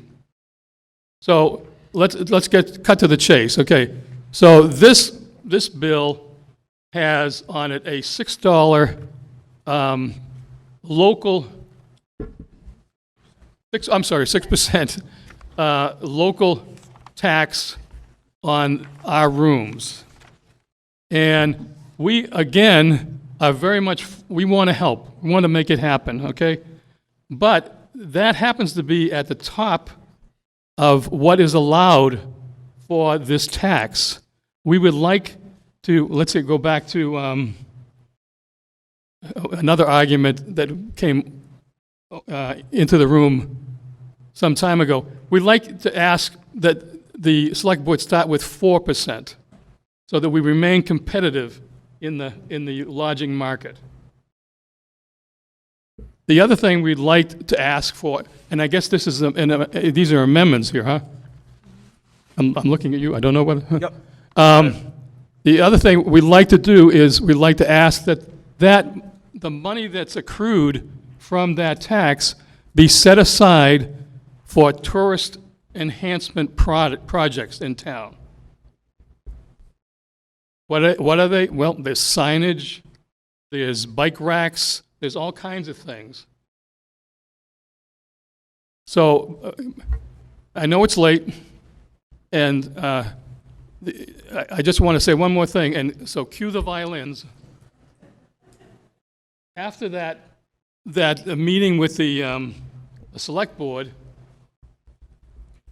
what happened was COVID. We had no tourist season after that. We lost 70% of our annual revenue. We're digging ourselves out of the hole, but 4% would be more reasonable and supportive of your local business community, or mainly me and her. Thank you.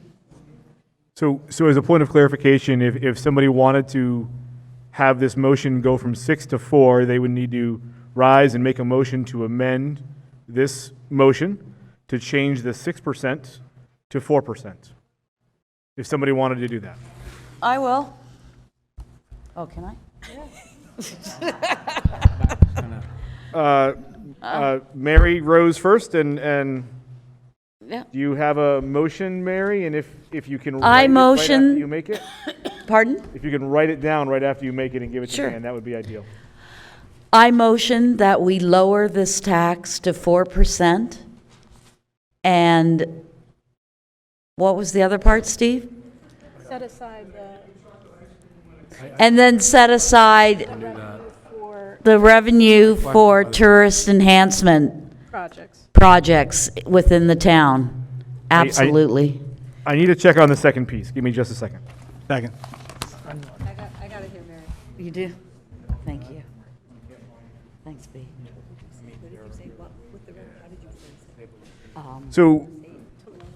So I don't think we can do the second piece of that. So I would have to rule that out of order.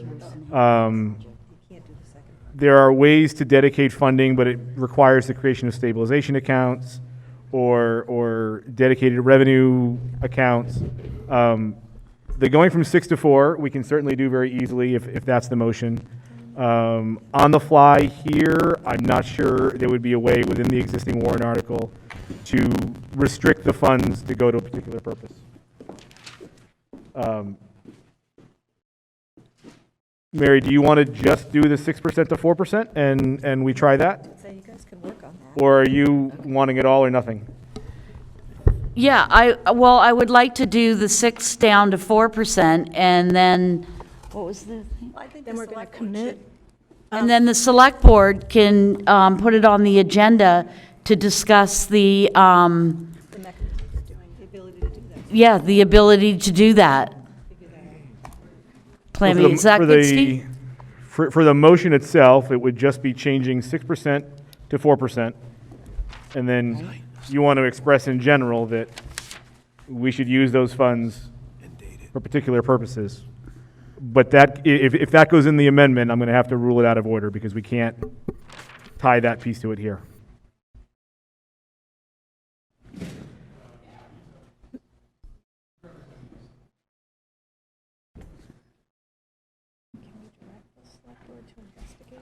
The motion as written is to lower the 6% to a 4%, and that's what we've got right now. I'll second that. For that amendment to the motion? I'll second that. Debate on that particular aspect, not on the whole thing, but just on changing the 6 to a 4. Any debate on that? Yes.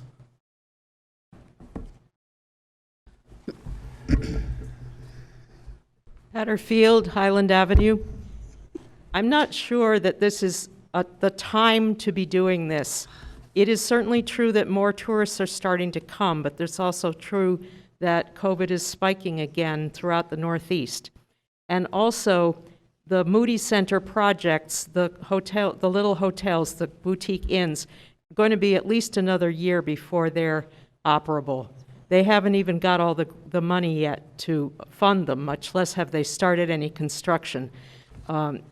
So I really think that it would be better to, as I recommended the last time this came up on the warrant, that we postpone it, the whole thing, for another year, that we vote it down, bring it back next year. Maybe bring it back at 4% next year. But I would say we should vote it down. I don't think this is the time for it. So right now, the motion on the floor is not whether or not to accept this entire motion or not, but it is to change the 6% to a 4%. Any debate on that piece? Mark? Yeah, and Mr. Moderator, Mark Fortier, Northfield EMS, 579 Mount Station Road, if you haven't heard by now. So I definitely want to support the Stoyas at the 4% level. I think that anything that we can do to help continue to drive their revenue, to bring tourists into the town, if dropping that to a 2% to save any tourist from making a decision from staying here or staying in Greenfield, rather than, if that's going to be the deciding factor, let's make that the deciding factor for them to stay in Northfield, not somewhere else. Further discussion on the amendment to the main motion? Seeing none, all's in favor of just going from 6 to 4, not on the whole thing, but just from 6 to 4, please signify by saying aye. Aye. Any opposed, please signify by saying nay. Clearly passes. We're now moving back into debate on the main motion, whether or not to have the occupancy tax at the amended 4%. Joe Gravelin, Old Ferry Road. There's not a level playing field currently that would distribute the burden of putting 4% on rentals. When there is a level playing field, I would very much want to support it, but there's not, and I'd like to see it voted down till next year. Any further discussion on the item? Seeing none. All's in favor, please signify by saying aye. Aye. All opposed, please signify by saying nay. Nay. We can do a really quick hand vote. In favor? Opposed? Clearly fails. Article 30.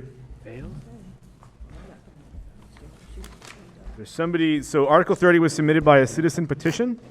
Is there somebody here on behalf of the citizen petition? Great. Have the article? Laura Kay, East Northfield Road. So the Article 30 is, we, the undersigned registered voters of Northfield, hereby petition the Select Board to insert the following article into the warrant for the annual town meeting. Whereas wealthy Massachusetts residents saw their investments grow during I'm going to ask you to pause for just a second. So, What? so that's not actually in the form of a motion. Dan's got a copy of a motion that you can use that will do the exact same thing you want, and it just asks the town to adopt the resolution. If you just read that, we'll be all set.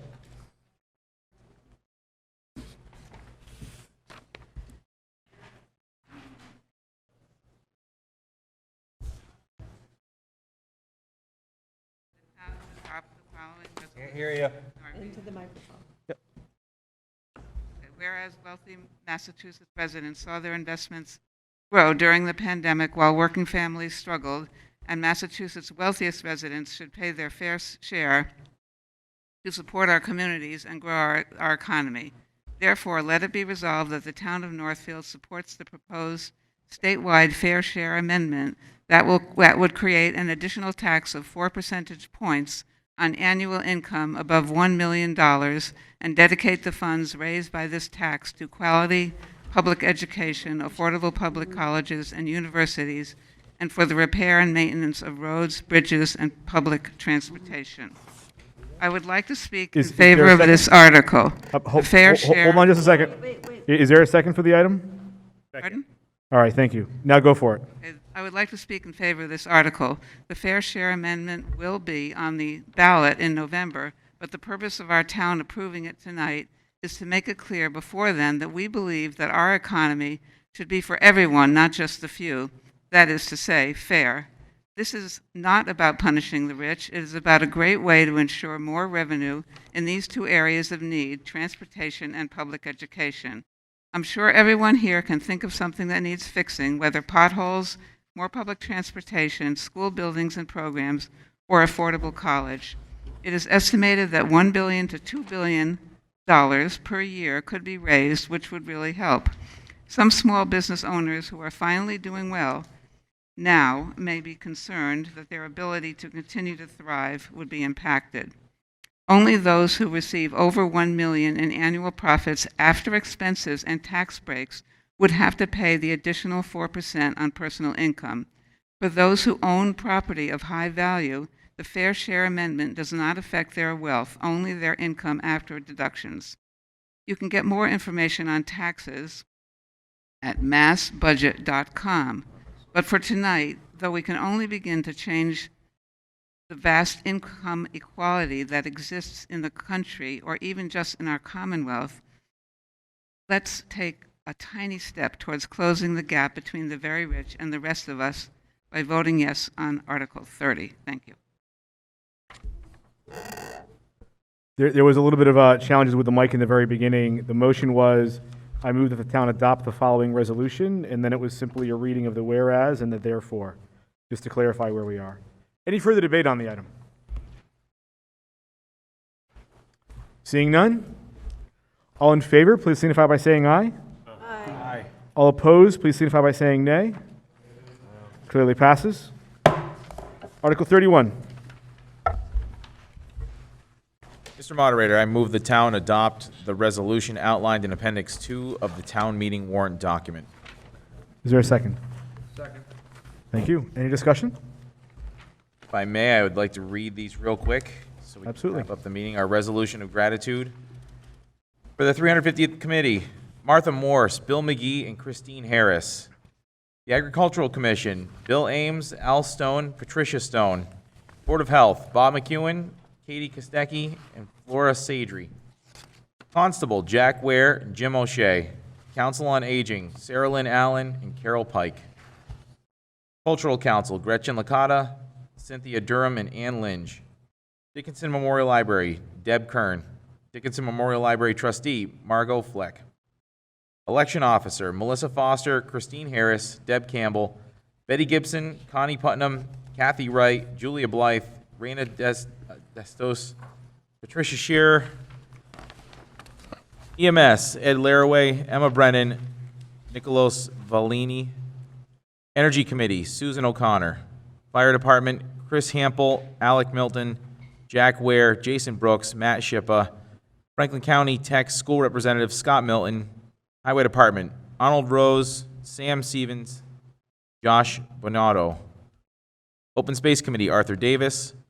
Pioneer Valley Regional School Committee, Kristen Gonzalez, Pat Shearer, and Seth Kratz. Police Department, Robert Layton, Len Crossman, and David Clark. Recreation Commission, Beth Welcome and Teresa Tippinuk. Sewer Commission, Alexander Meisner and Robert Layton. Treasurer Collector, Melissa Murphy. And Trust Fund Committee, Jeanette Tessier and Betty Gibson. Thank you. Let's give them a round of applause. Thank you for everybody who came out tonight. It was great to see you all. The annual meeting is hereby adjourned.